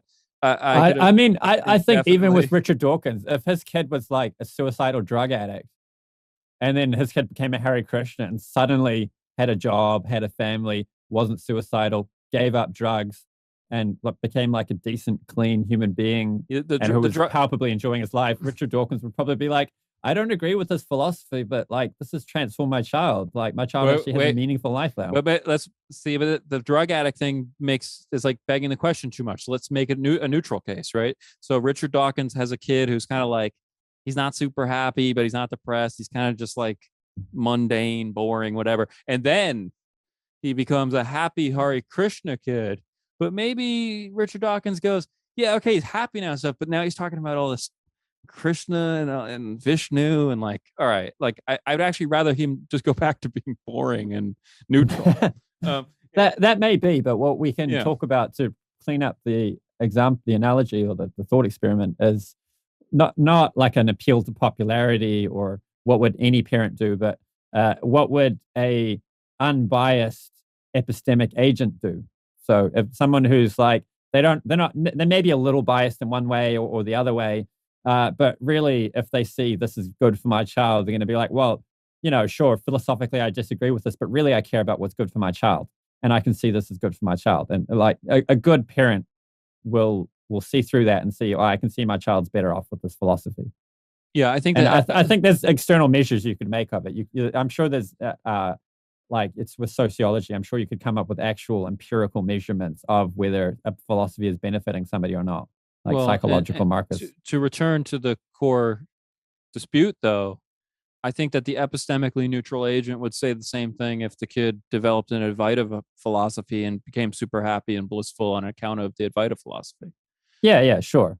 Yeah, and I think a genuine impersonal meditation offers those kind of benefits. Like the reason why Buddhism and the impersonal versions of Hinduism are world religions is because they connect you with something real. They offer an actual spiritual path where you connect with real impersonal aspects of the divine that actually exist. Whereas the South Park example, I mean, you wanted to say like a counterfactual. Well, let's suppose people were getting all these spiritual benefits from worshiping Cartman. God damn it! Don't look at him, just look straight ahead. He'll run out of energy soon. That's not actually the case, though. There's nothing spiritual about it. If you worship Cartman, you're not gonna get any appreciation of the divine. Yeah. Okay. Here's the counterfactual. Hold on. Remember when I was talking about that pile of trash earlier? Yeah. Yeah. So this mouse or this coffee cup, it might as well be Cartman. Who cares? Let's say I was holding a Cartman statue right here. I would still have, from my perspective, that divine in the fact that this is infused with some sort of wondrous essence. Like, that's still the case, even if I'm holding a Cartman statue. So even that, I feel like in itself disproves your theory. I do get that. I get it from this coffee cup right here and this microphone. So, what? This brings me back to the meal analogy. So if all you did was meditate on the coffee cup, I think you'd be seriously lacking in your appreciation of the divine. Whereas, maybe. better than a meditation on the coffee cup is a meditation of a beautiful naturescape. I think that's preliminary. I think that when you start out, a beautiful naturescape is better because it's more obvious what's transcendent about it. So I'm not disagreeing with you that a naturescape is more obviously transcendent. But I think that as you move along, this becomes transcendent too. And you start to go, yeah, that's right. It's not just obviously beautiful things. It's all things are infused with this amazing. Would you agree with my point about, let's say the only thing you meditated on was the coffee cup? That was your only meditation on the divine. So no, I can't agree so with in your you. mind all the time, you had complete absorption and nothing but that coffee cup. Yeah, I mean, if no other focal point of your awareness, just that one coffee cup. If you're gonna say that Buddhism is credible, you're gonna have to concede that point. Yeah, because one of the main meditations that Buddhism utilizes is one-pointed focus on like just some plain object, and that's like a main. Yes, I'm not saying you can't get benefit from doing that. I'm just saying the ultimate benefit. You get higher benefit, like the meal example. So Bhakti Yoga, you can meditate on Krishna's 8 times of the day. He gets up, he has his breakfast, he goes out to the field. I haven't memorized the 8 times of the day, but this is a meditation you can do, and you can read Krishna book and hear Krishna's pastimes. He has a childhood. He tugs on the tail of a cow as a toddler, and the cow starts running, and he gets dragged along by the cow, and all the inhabitants of Vrindavan are infatuated by this amazing boy. That just the smile, like it was an ordinary baby. The mom can just stare at the foot of the baby and be totally infatuated and just fully absorbed. Like this amazing child. Like look at its foot. It's got these little lines. Look at the color of its skin. You touch it, and the red it goes pale for a second, and then it goes red again. That like full absorption in the beauty and amazement of the creation. How much more amazing is meditating on Krishna, that the actual origin of all these divine qualities, which we find reflected in nature. And like the ghastly rasa, you hear Krishna's pastimes of fighting the demons. You hear Krishna's form as Nrsingadev, but you also hear his sweet pastimes, his personal dealings. You hear the stories of great saints from various traditions who have a connection with God. They pray to God. They, like if Saint Francis is pretty amazing. That there's various acharyas in our tradition. That this is also, we would say, Bhagavatam. This is pastimes of God and has the relationship of the pure devotee of God. And you meditate on all these things, and this is the full meal. This is the full picture of appreciating the divine, including all the other rasas and having the right amounts of each. Different people will have different flavors that they like. Some people will like ghastly rasa more. Some people will like Madhurya rasa more. Some people will like Vatsalya. So there's various other secondary rasas. Ghastly is one of them. And then there's the primary rasas, which are dasya, it's awe and reverence, Vatsalya, friendship, parental, the words slipping my mind, and Madhurya, which is conjugal. Yeah, so I kind of agree with this idea that meditation ultimately has to be the full scope of things. So I don't think that just meditating on coffee cups alone forever should be what you're doing. Okay. Like I do think that you should expand what you're doing, but I don't want to put it down necessarily. I don't want to say that I know it's actually true that you can spiritually advance by having one pointed attention on strange inanimate object. Like it's 100% works. The Buddhists understand why it works. They've talked about it for thousands of years. So I don't want to put down that technique. It works. I agree with you though, that if it's your only technique, you're limited. You've not seen everything. So I agree. Maybe we don't disagree.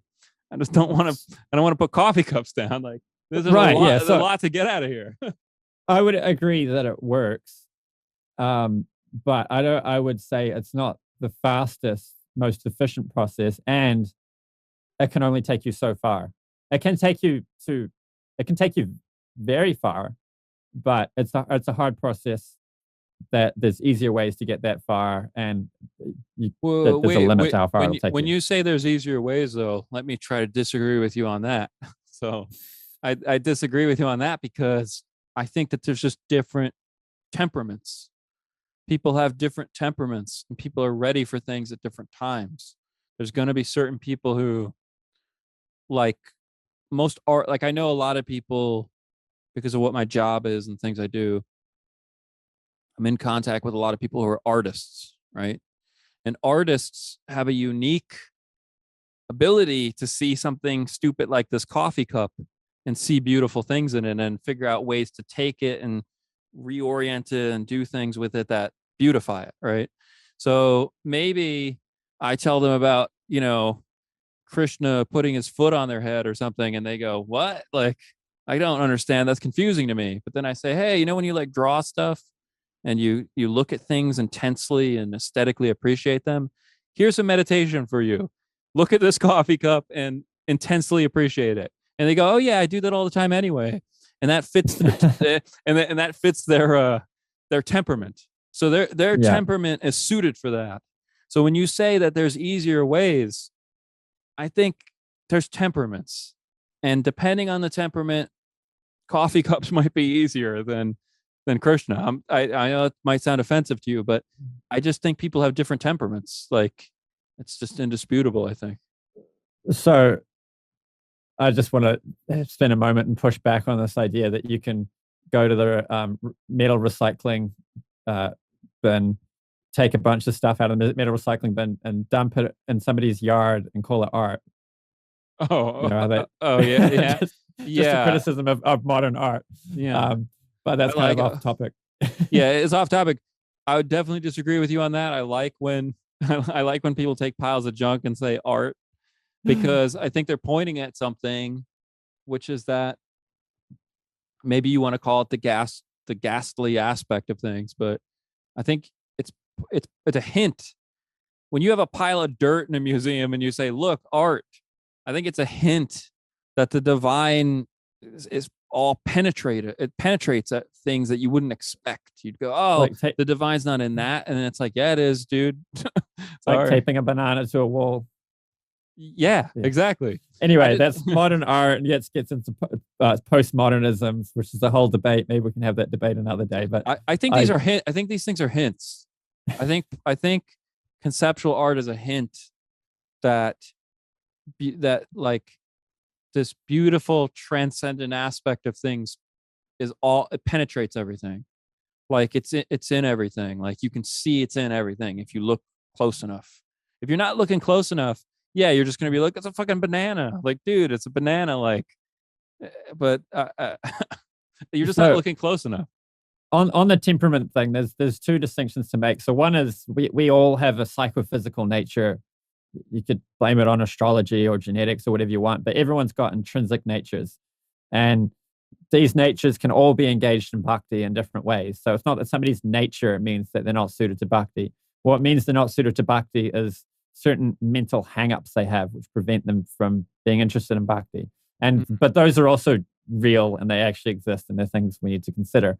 So there's a famous story from the scripture of Narada Muni coming across this person who was, I think what was it? Anyway, I'll forget the details. I'll just tell the story. So he came to try to, I'll just say it was Narada Muni, because I think it might have been the Saptarishis actually. He came to rob the sage and the sage said to him, "So you're stealing to feed your family, right?" He's like, "Yep. So is your family going to share the karma?" He's like, oh, I'll ask them. So he goes and asks his kids and his wife, like, "I'm creating all this bad karma for myself by stealing to feed you all. Will you share some of the bad karma with me?" And they all say, "No, that's your business. That's your problem. We're not sharing the bad karma with you." So it goes back to the sage and explains to them. And they're like, "Oh," and they're like, "Okay, so why spend all this time serving your family and creating all this bad karma for yourself if they're not going to share the bad karma with you? Why not engage in something actually beneficial? So the sage convinces this guy to take up spiritual process, but he's like, well, I'm a criminal. I can't chant God's holy names. That's just not my nature. It's like asking somebody who's into heavy metal music to listen to classical music. It's like, dude, that's not my thing. Like, I just can't listen to that kind of music, sort of thing. So the sage told him, okay, that's fine. You just chant Mara Mara. Mara is Sanskrit for death.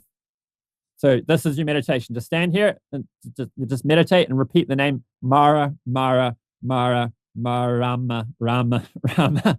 And if you chant Mara Mara back to front, it's the same syllables as Rama Rama Rama.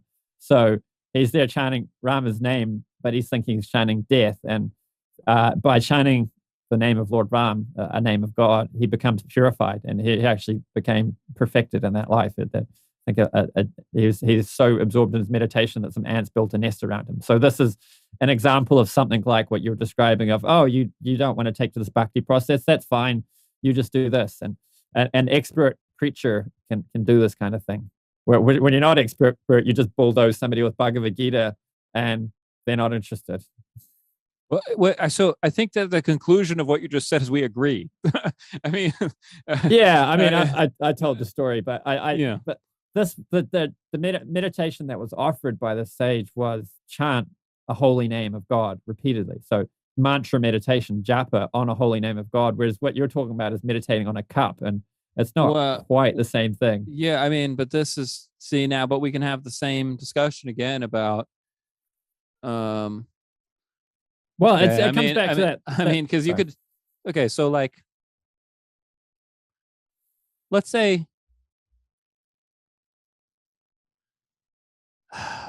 somebody they have a deep, so I can say that I was like this. So I can just use my own story as an example, right?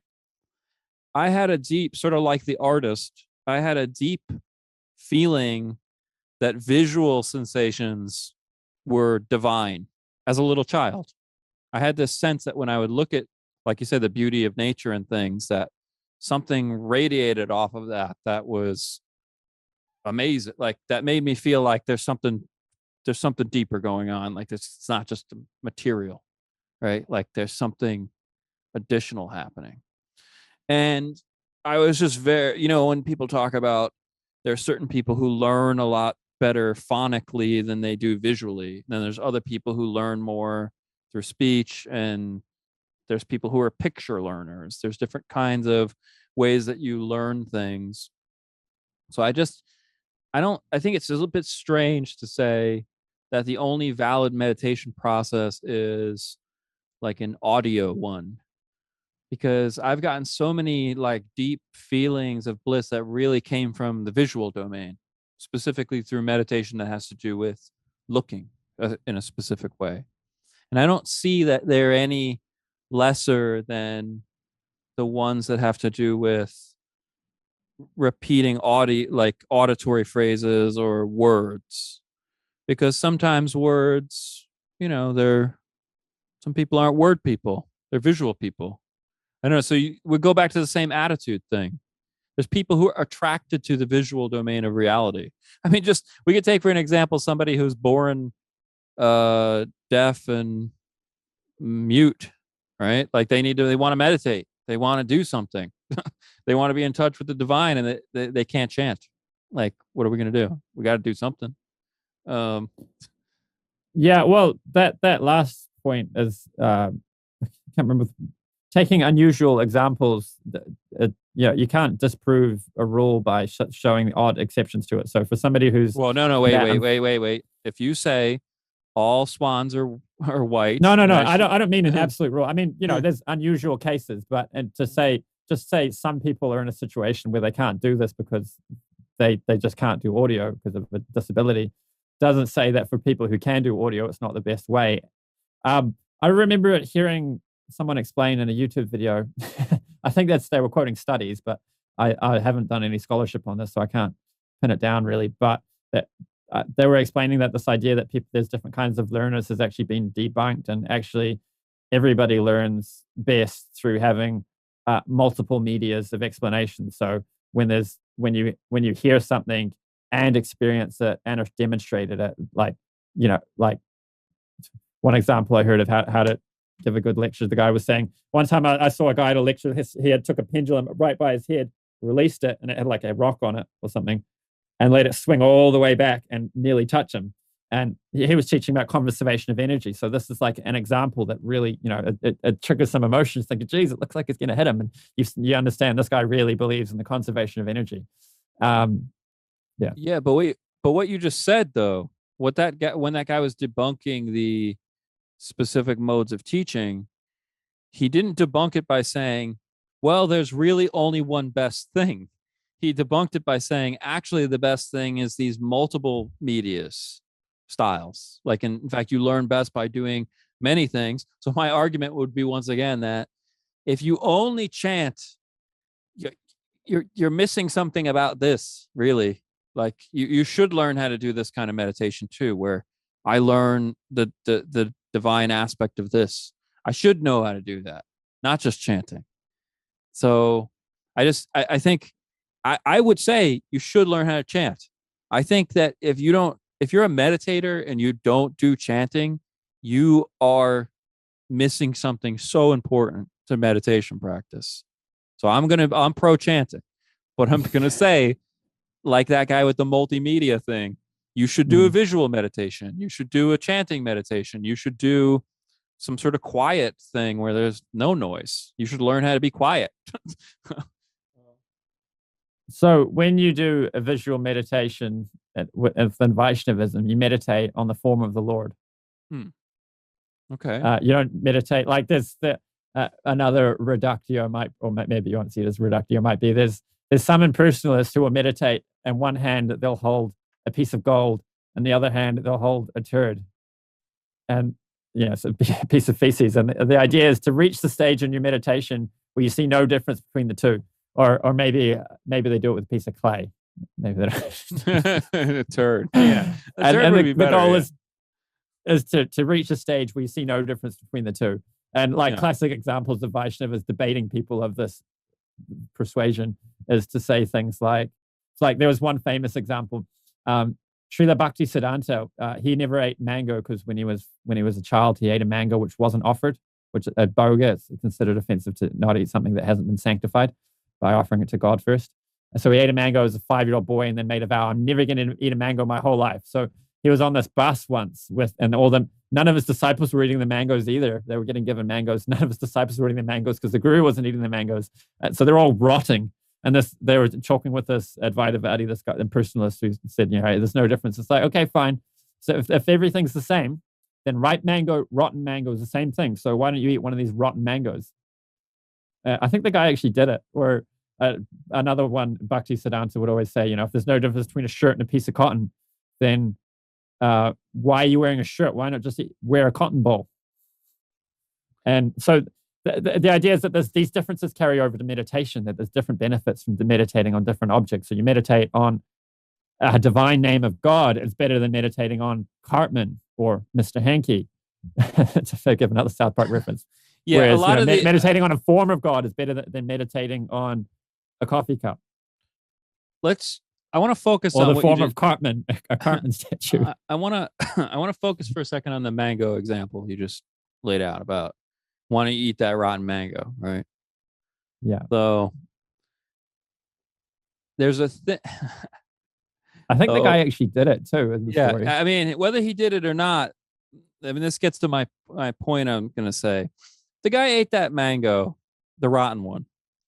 I would say that he has there's something very fundamental about Advaita he's not understanding if he ate a rotten mango. Yeah. Because so, no, I'm not talking about something he didn't understand about Hinduism or Hare Krishna. There's something he didn't understand about Advaita if he ate the rotten mango. Yeah. So there's meta layers of no difference. So when you When Is you this say, Arctica and Vyavaharika? all right, yeah, I mean, let me just give this the straightforward example in English of it, and you can tell me if you think it relates to those things. Okay, so when you say there's no difference between a rotten mango and a mango, there's also no difference between a person's preference for a fresh mango and the rest of the universe. So it's not like a person doing something is some sort of special property by which the whole system falls apart. So, meaning the example is, oh, well, why wouldn't you eat a rotten mango if everything's the same? But a person resisting eating a rotten mango and eating a fresh one is also just the same. So you're not stepping back far enough. If you just look at that example, you're using something and saying, oh, he prefers fresh mangoes over rotten mangoes. But even that preference itself is not distinct from Brahman. So it's not, I mean, like, to use that as an example and say, see, he preferred something, that's just Brahman. The preferences are just Brahman. But how is the preference of rotten mangoes not also Brahman? It is. It is. So it's either or. It doesn't matter. So you said if he eats the rotten, yeah. You said if he eats the rotten mango, he's misunderstanding something. There's two okay. You ever seen a Necker cube? You know what a Necker cube is? Let me look it up. You seeing a visual of it? Yeah. Okay. This is one cube that there's three different ways to look at it, but it's all the same thing. There's no additional element to the cube, but there's three different perspectives of it. So you can see the cube as sort of jutting out towards you. You can see the cube as moving back towards itself, or you can take a neutral disposition where neither of those things happen. But it's just one cube. There's nothing additional to it. It's just that cube. There's no other lines. We don't make a new line when the cube is a different way. It's not really a different way. It's just an Necker cube by itself. Like, there's nothing else to it. So when you say, oh no, there's three different cubes. No, no, there isn't. There's just an Necker cube. So when you say, oh, but he saw the mango, he liked fresh mangoes, he liked rotten mangoes, he didn't have a preference at all. It's just one thing. It's just a Necker cube. The Necker cube is a perfect example because they have a word for this in science. They call it I think they call it a I have the word written down here because I knew I was gonna bring this example up. They call it I think like a bistable perception. So a bistable perception means is one thing, but the perception of it is bistable, meaning there's nothing additional to it. There's nothing added to it that makes it multiple things, but it's bistable, meaning it's perceptually unstable. It's perceptual instability, but it's one thing. And that's just totally made sense of scientifically. That's just a thing. I think actually the Advaita people would benefit from using this analogy instead of that rope snake thing, which a lot of traditions use. That guy in the video you sent me, he said, the Advaitins don't own that rope snake story. Like, that story, I agree. That's not just their story. They like that story, but I think the Necker cube's better than the snake thing because it's just clear that it's just that cube. There's nothing else to it. The Necker cube example makes me think of a pastime where Krishna, as a small, 12-year-old boy, goes to Vrindavan, and this evil king comes to try and arrange to have him killed. So he has this wrestling match organized where this 12-year-old boy and his brother Balaram are wrestling with these professional wrestlers, big, muscly guys. And different people, there's a whole range of people in the audience watching this wrestling match, and different people are seeing Krishna differently. The cowherd boys are thinking he's our friend, he's going to beat them. The mothers are thinking, this little boy, this is so dangerous. The young girls are seeing Krishna in a conjugal way, that they're in love with Krishna. And Kamsa, the evil king, is seeing Krishna as his death. as the one who's going to kill him. And it's the same person. Like you say with the Necker cube, there's not like a different. There's one cube, but there's all these different ways that it's perceived by different people. But there's accuracy to these different perceptions. It's just like looking at it from a different focal point. When you're situated in a different psychophysical nature, in a different role in society, you're gonna see Krishna a little bit differently, or the bhakti moods. When you're in a different mood, different relationship with God, you'll have a different perception of God. So the Advaita people who say there's only one proper perception of the Necker cube, which is the neutral disposition, I do not agree with them. I think that they're incorrect. I think that the nature of the cube is that it's in fact, in this case, tristable. It's a tristable perception. It's one thing, three different aspects. Oh, it's like a trinity. The Necker cube is like a little trinity. But it's just that when you say it's just the neutral thing, so I think the original Advaita perspective is probably more along the lines of only the neutral perception, the one that's devoid of attribution, is correct. I don't think that that's true, because I think that that's straightforwardly debunked by the fact that Maya and Brahman must be one. They have to be one. In the same way, the Necker cube is contingent on having two different aspects and a neutral aspect. So I think that the unity, this is the thing, I think earlier you were saying you didn't get what I was saying, but maybe the Necker cube example can help it. When I was trying to say that the attributeless and the attributeful are secretly the same, or they're secretly unified. It's like the Necker cube example, that neutral interpretation of the Necker cube, and the two duality non-neutral perceptions of it, or they're all one. Like they're one unified Necker cube. That's just its nature, is to be unstable. That's its nature. Yeah, I still don't get that attributeless thing, because I think the example of Krishna and Mathura in the wrestling match is good. So all these different perceptions that these different people have, there's truth to it. Kamsa is going to be killed by Krishna. The cowherd boys, Krishna is this young boy who's going to wrestle, and that the chivalrous mood that's also appropriate. And the mothers who have this fear of Krishna being harmed, that's a real relationship. That they have this real affection for Krishna. That it's a real thing. Whereas, like in the example of the snake, Radhika Raman Prabhu mentioned that you don't look at the rope coiled up in the dark and think, oh, it's a horse, because there's no similarity. There's no truth to that. So that and bringing this back to the reductio, you don't look at the rotten mango and think, oh, this is just as good as a ripe mango, because that's not true. But one of them will make you sick, and one of them will give you nourishment.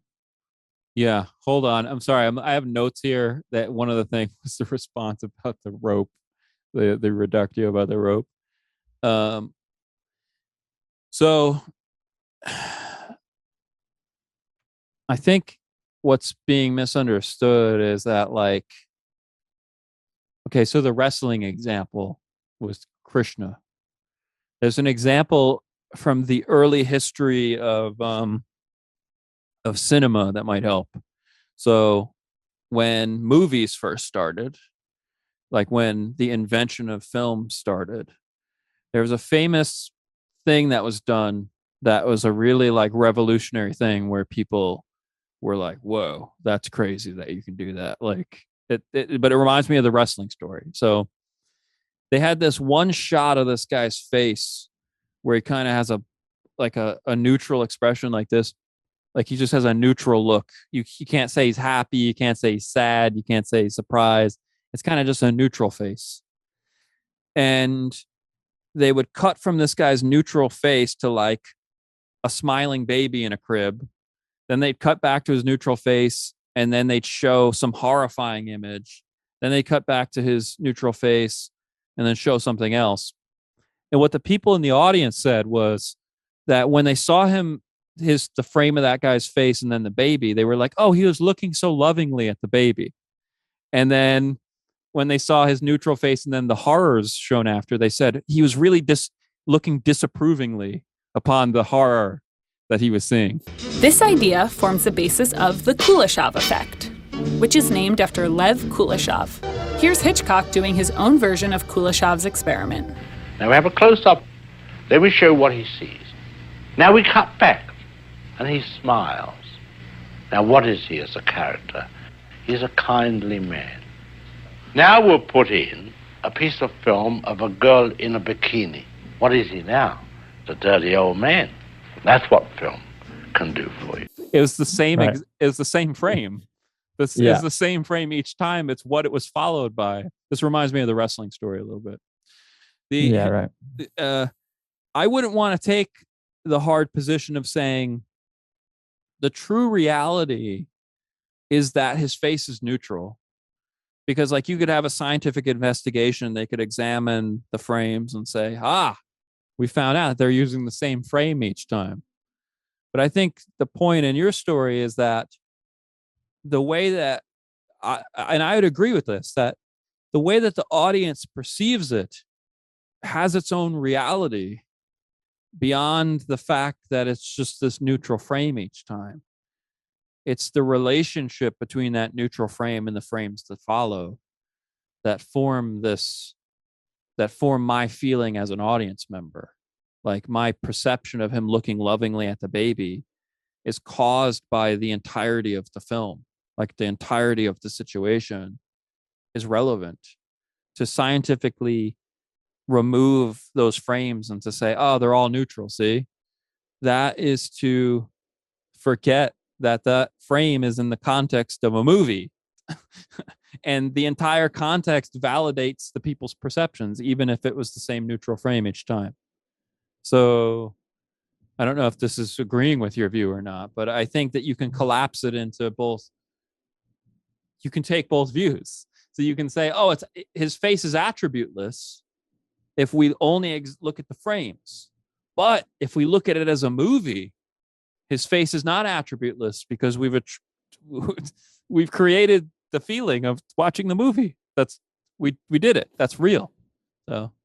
So I think that what you described with the movie draws on the same potential of human perception to see things differently depending on how they're situated. So perhaps that phenomenon carries over to how different devotees can see Krishna differently. It's a potential that humans have to view things in certain ways. However, with the film example, I would say it's sort of, our minds misinterpreting the face because it was actually a neutral face and it's just an interpretation and perception that's created in the mind by a film technique. Whereas with Krishna in the wrestling match, the mothers actually do have this relationship with Krishna of being scared for his well-being. So I guess it's not actually true that Krishna's in danger because he's God, but the relationship they have is real. That the relationship is more true than the actual reality. That follows for the film too. Film too. When I watch a film, I always know that what I'm seeing is ultimately fictional, but my emotional response to what I'm watching is real.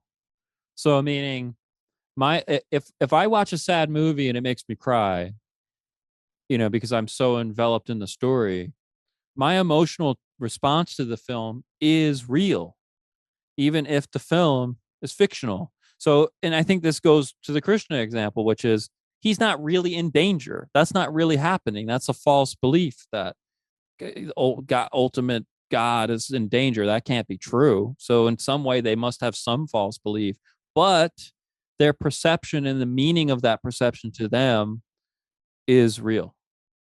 So it's just the same. Yeah, this is interesting. So I think this gets us into discussing the difference between Yoga Maya and Mahamaya. So Mahamaya is the material energy that covers the conditioned soul. And it's described as two potencies. One is that it covers us, and the other is that it causes us to suffer. So we fall into illusion. We get a materialistic misunderstanding of the divine reality and its suffering. Whereas Yoga Maya covers us in such a way that we can forget that Krishna is God.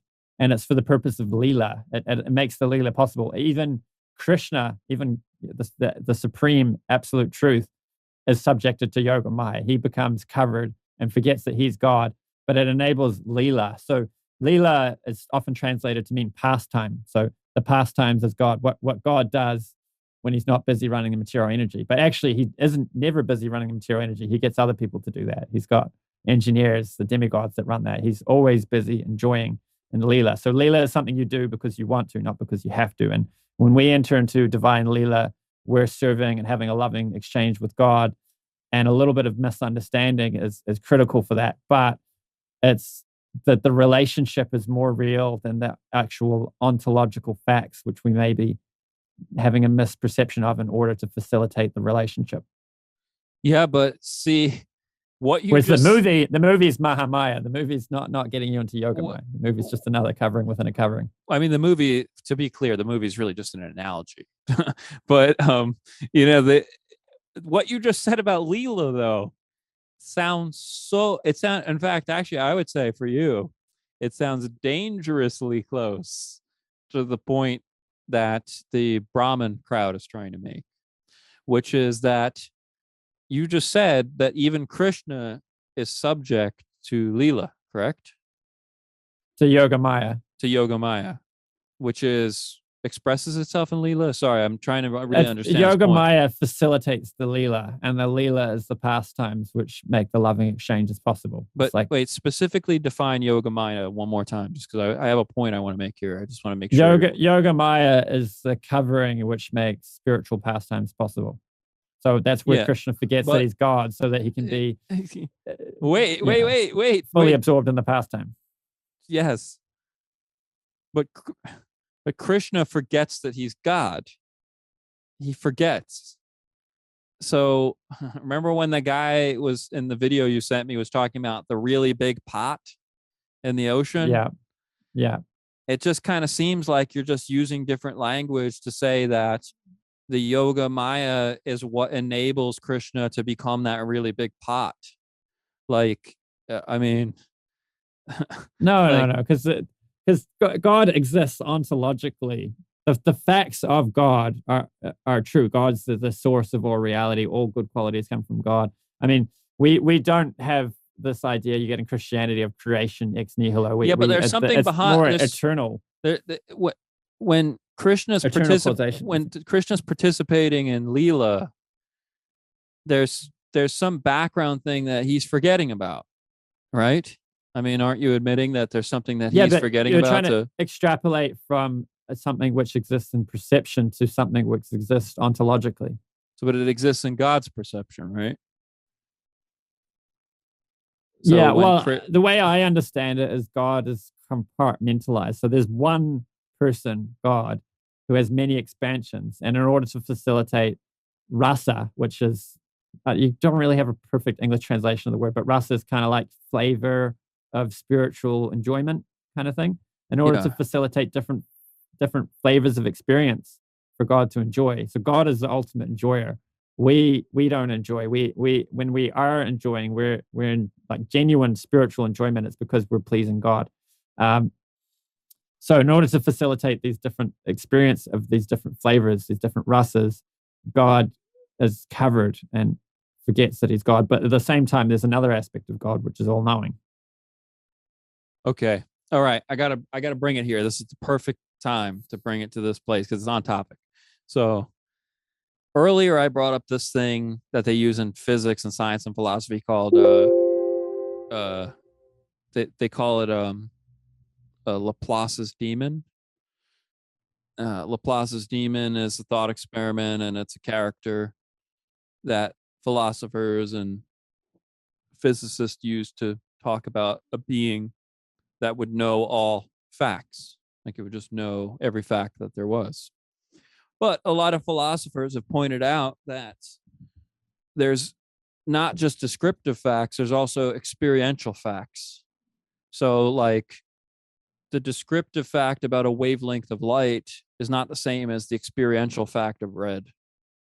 Like the experience of red is its own knowledge. beyond a way. Like if I read the mathematical readout of the wavelength of light that represents red, that's not red. That's just a readout of some. Yeah, like the Mary's room argument. yes, right. But the point is, if you're at all persuaded by the fact that physicalism and materialism are garbage, and you have the intuition that knowing the experience of red is its own kind of knowing.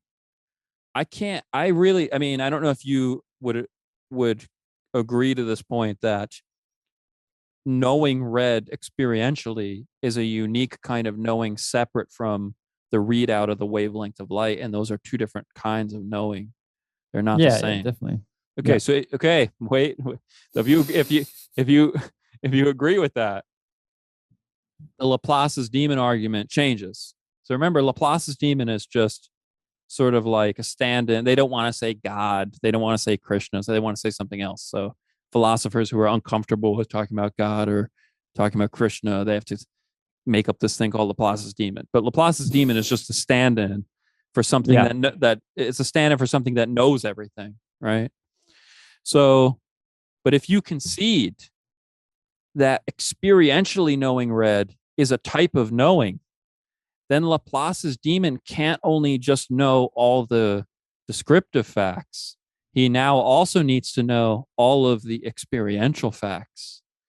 And that creates a paradox that's going to lead, I think, to the Advaita conclusion. So the paradox is, if I'm Laplace's demon and it's a requirement of me to know everything, I have to know what it's like to forget specific things, because that's a unique experience. And I have to know that unique experience to know everything. To know everything, I have to be familiar with what it's like to have forgotten specific things in all the different unique ways that it's possible to forget. So, and I have to have done them all, which means that I have to be instantiated as every limited form of experience possible, which includes the limited experience of Arjuna, the limited experience of Jacques, the limited experience of all the different things that appear in the world in their limited senses. And in fact, that's the only way to truly have a being that knows everything, is it must know everything descriptively and know everything experientially, which means that it has to be actualized in all the limited forms possible, which gives you the impression that you're Arjuna and me the impression that I'm Jacques, when in reality, we're actually secretly just Laplace's demon, or what I would call Brahman. Yeah, I've got one Hare Krishna friend who's really into the non-duality aspects a little bit more than your average Hare Krishna. I would say too much. So he would probably agree with that and say, yeah, we are God experiencing what it's like to be limited in some inconceivable way. But so you have a spiritual, a philosophical dialectic going on in the Indian traditions, where there was, I guess Buddhism, this sort of heavy impersonalism, and then Adi Shankaracharya came along, more heavy impersonalism, kind of the same thing, really, only he brought the Vedas back in. And then you had Madhvacharya and Ramanujacharya. And I think Ramanujacharya was first, and he's said, the English is Vaishish Advaita, qualified non-dualism. And Madhvacharya came along and he said, just dualism. Like, we're totally different from God. And then Sri Chaitanya came along and he said, it's both. Achinsya, Beta, Tattva. Inconceivable, simultaneous oneness and difference. So this seems that it could be compatible with what you're saying, or at least a version of what you're saying. What the last thing you said is the closest to what I think is true. It gets into a lot of subtlety here, where it's hard to, it's described explicitly as achintya, which means inconceivable. So Sri Chaitanya just right off the bat, it's like, this cannot be understood. Simultaneous oneness and difference. So, and what tradition is he from? So this is Gaudiya Vaishnavism, which is the Hare Krishna movement. There's other offshoots of it. So the Hare Krishna movement doesn't have a monopoly on it.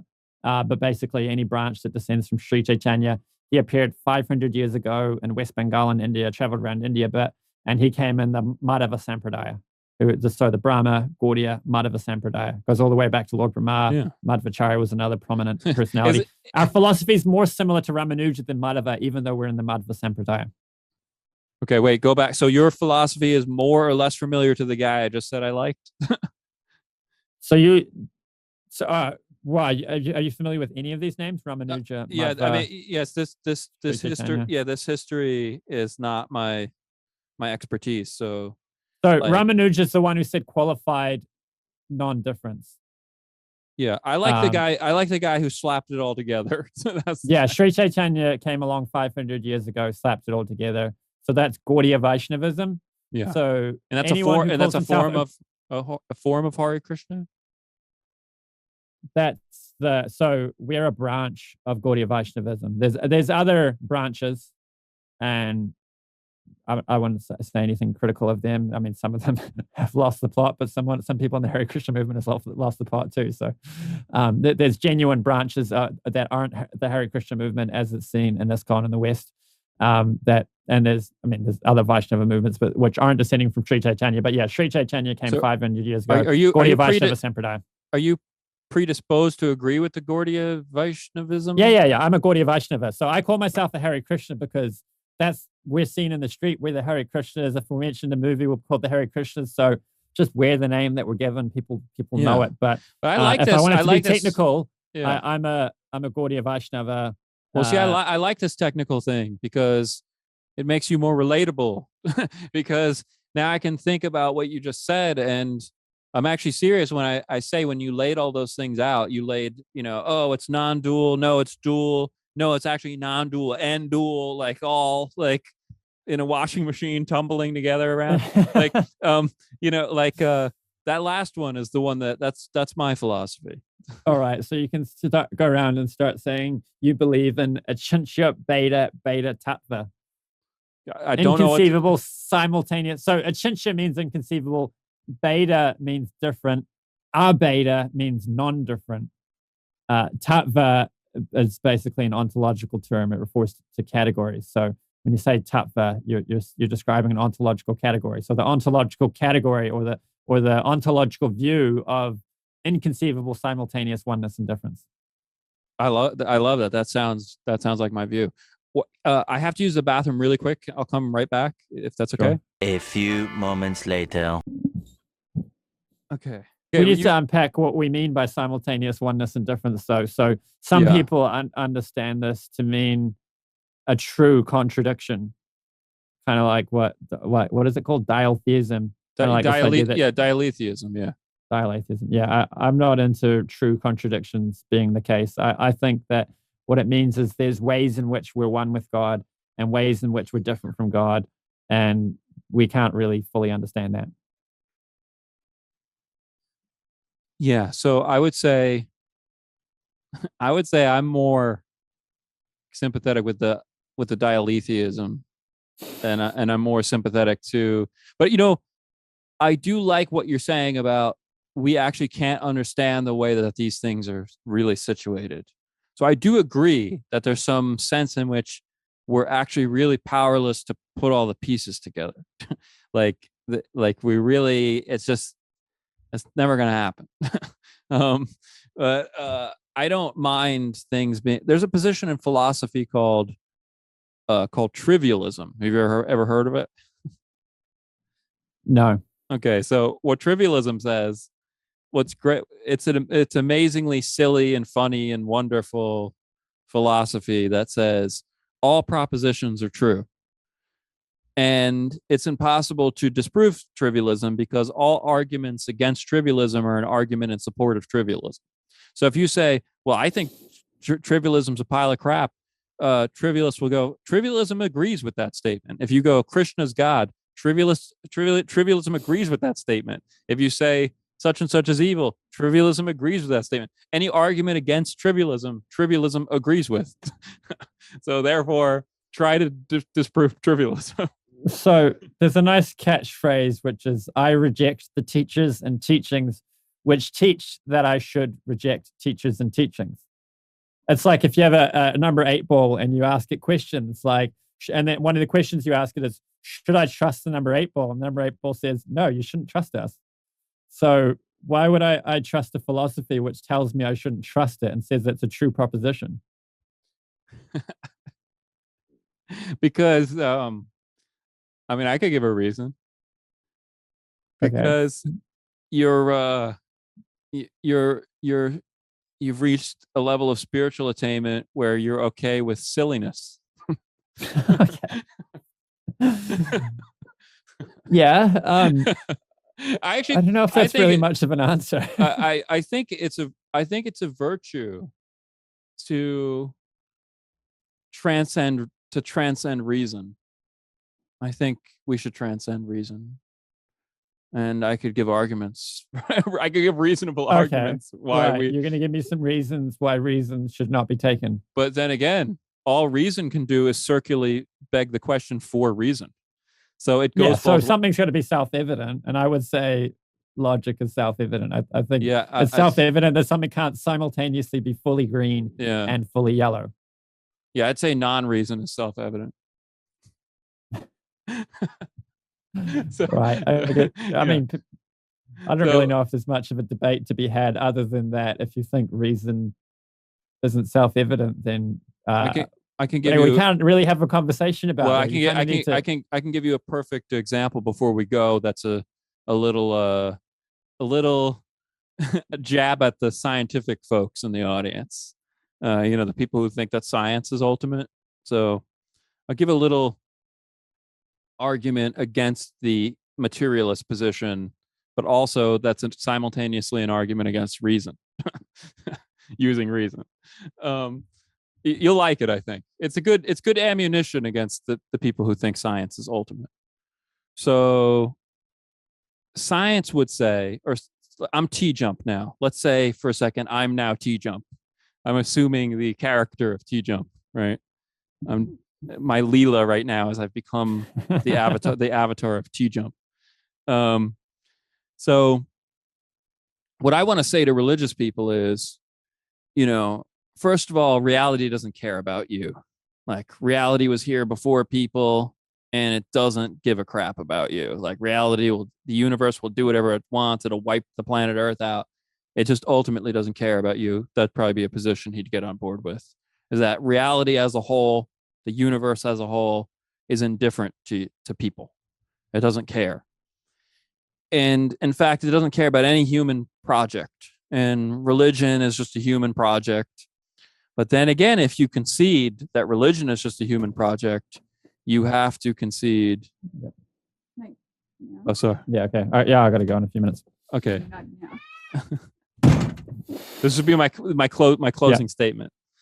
If you concede that religion is a human project and that reality is indifferent to human beings, you have to concede also that science is a human project that reality is indifferent to.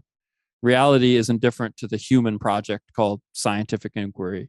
It has to be. The universe doesn't care. The heat death is going to kill all of us, or the earth is going to fall into the sun, or whatever. It doesn't care about human science, ultimately, from the secular point of view. I mean, why would reality care about that? It's just planets spinning around. It's irrelevant. So it's just as irrelevant as the religion project, really. I mean, in fact, I actually know that T-Jump would agree with this, that reality doesn't care. The universe ultimately doesn't care about science. Like it doesn't care. That's a human project. I know he would get on board with this. Remember, I'm arguing from his position now. Okay. I'm not sure if that says anything about whether science can help us to understand things which are true in reality. Yeah, I'm getting to that. So science does a thing. So all atheists and all T-Jump style people would want to make the claim that if a religious person says, oh, well, you can't use that argument because it disproves my religion, all secular people would say that's unfair. That's an unfair move. You can't say I can't use that argument just because it disproves your religion. Of course I have to be able to use that argument. Like, what do you mean I can't use that argument? I think even you as a logical person would agree that you can't stop somebody from using an argument just because it disproves your position. Like, you have to admit it into the discourse. Like, you can't say, just because that argument disproves my position, you can't have it. like, oh, don't use that argument. It disproves my position. It's to be irrational to say you can't use that argument, right? I mean, you'd get on board with that, I imagine, right? Like, well, one example is with objective morality. So there's a famous quote, which I can't remember who it's from, that any argument which argues that objective morality is not the case is based on premises which are themselves less obvious than the truth of objective morality. Yeah. Okay. So I can follow that. I'm just trying to get to this point of, let's say that I believe X and you have an ability to disprove X. And I say, well, your argument's invalid because it disproves X. Everybody would go, wait, you can't do that. Like, he's got argument Y, which disproves X. You have what? Yeah. Do you follow what I'm saying? It depends on the self-evident nature of the premises compared to the self-evident nature of the claim being disproven. So it's often in science and philosophy, we'll use the existence of other minds or external world realism as givens and say, if your epistemology can't get us to the existence of other minds or external world realism, then it's something missing, because we know there's an external world. We know that other minds exist. Well, I mean, there's plenty of philosophers who would say that we have probability that there's other minds, but you can't know it, and that's why solipsism is a thing that exists. But I'm just saying, there are examples of things like that where I think it's called a Morean shift, where you know the conclusion is wrong, therefore you reject the argument. That kind of thing does happen, like with the objective morality example I gave. We know it's wrong to torture babies, so if you give me an argument that there's no such thing as objective morality, it's always going to be based on premises which are less obvious than the conclusion which it's trying to debunk. Yeah, well, then you have to get on board with the Morean shift, which I don't. So let's say, I guess hypothetically we can say, let's say we're talking to a scientist or a T-jump style person who doesn't get on board with the Morean shift. So like they just don't accept that as a reasoning virtue, right? Because I'm trying to make an argument here that's actually against the scientific worldview. So I would say they do a thing where, I mean, let's just say that our hypothetical interlocutor here is somebody who doesn't get on board with Morean shifts. Like they just don't take that as a convincing line of argument that you can just say, oh, well, that's obvious.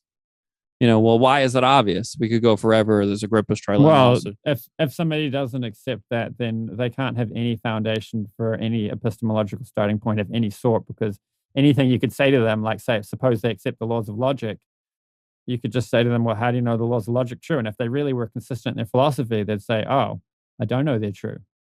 They'd have no foundation. You need to take something as foundational, as something as self-evident. There's disagreement there, because people can say that they're fallibilists and they can say that they're non-foundationalists, and they can say okay, so with fallibilism, you still have to take something as probably true. So instead of having a guaranteed foundation, you have a probabilistic foundation, but you're still saying you're confident that there's a likelihood that this will get me to truth. Yes, and that's still a claim. And there's threshold problems too, which is like, where do you set up your threshold for what's good evidence or not good evidence? And that's still a problem. So I've actually got to get going. My wife needs help with the kids. Okay, sorry about that. Yeah, I'll finish this argument another time. But we can do a part two. We didn't get into the ontology, because in the Eastern traditions in India, the debates have been a bit different. And one of the things they debated, so like the problem of evil in the East wasn't a behavioral problem. In the West, it's why isn't God behaving properly? Why is God treating us this way? Why is God doing these things? In the East, it's an ontological debate. It's how can it be that from a perfect reality, you get these imperfect things?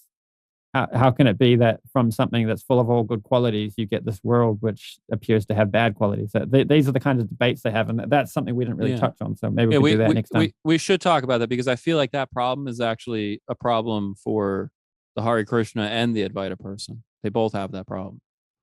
We'll leave this as a little trailer for part two. Okay, cool. It was great talking to you. I hope you don't think I'm evil. What actually? I don't know if we came full circle on that point of the reductio of eating the rotten mangoes. It's like there's still a difference. Like you eat one and you eat the rotten mango, it'll make you sick. You eat the right mango, it's nourishing. You meditate on Cartman, and you get South Park consciousness. You meditate on the name of God, and you get there's still a difference, even if you can meditate on a coffee cup and get benefit. Just like you can use a coffee cup to drink water, and you can't use a sponge to drink water so well. You sort of could do it, but it's not as good. But let's say steel wool. You can't really use steel wool to drink water. There's different things. And the same thing is true of meditation objects. I see this as upside down from you. I would say that if you meditate on something beautiful and divine and amazing, and you do really well with it, and then you meditate on a coffee cup and you do poorly with it, that's actually speaks to you need to meditate more so that you can do well with the coffee cup as also. Whereas I would say it speaks to there being different features of reality. So, you meditate on the form of the woman, that's going to have physiological effects on a man. You meditate on the divine name of God, that's going to have different effects. And there's just different objects of meditation that have different results. If that was true, then I shouldn't be able to keep amplifying the quality of the coffee cup as I meditate on it, because it keeps getting high, like more amplified and beautified and more awe-inspiring. And just a coffee cup, but it keeps getting more and more of these divine qualities.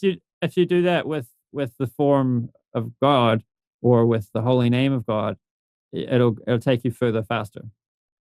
Just like you can drink water with a sponge, but you can drink more water faster with a cup.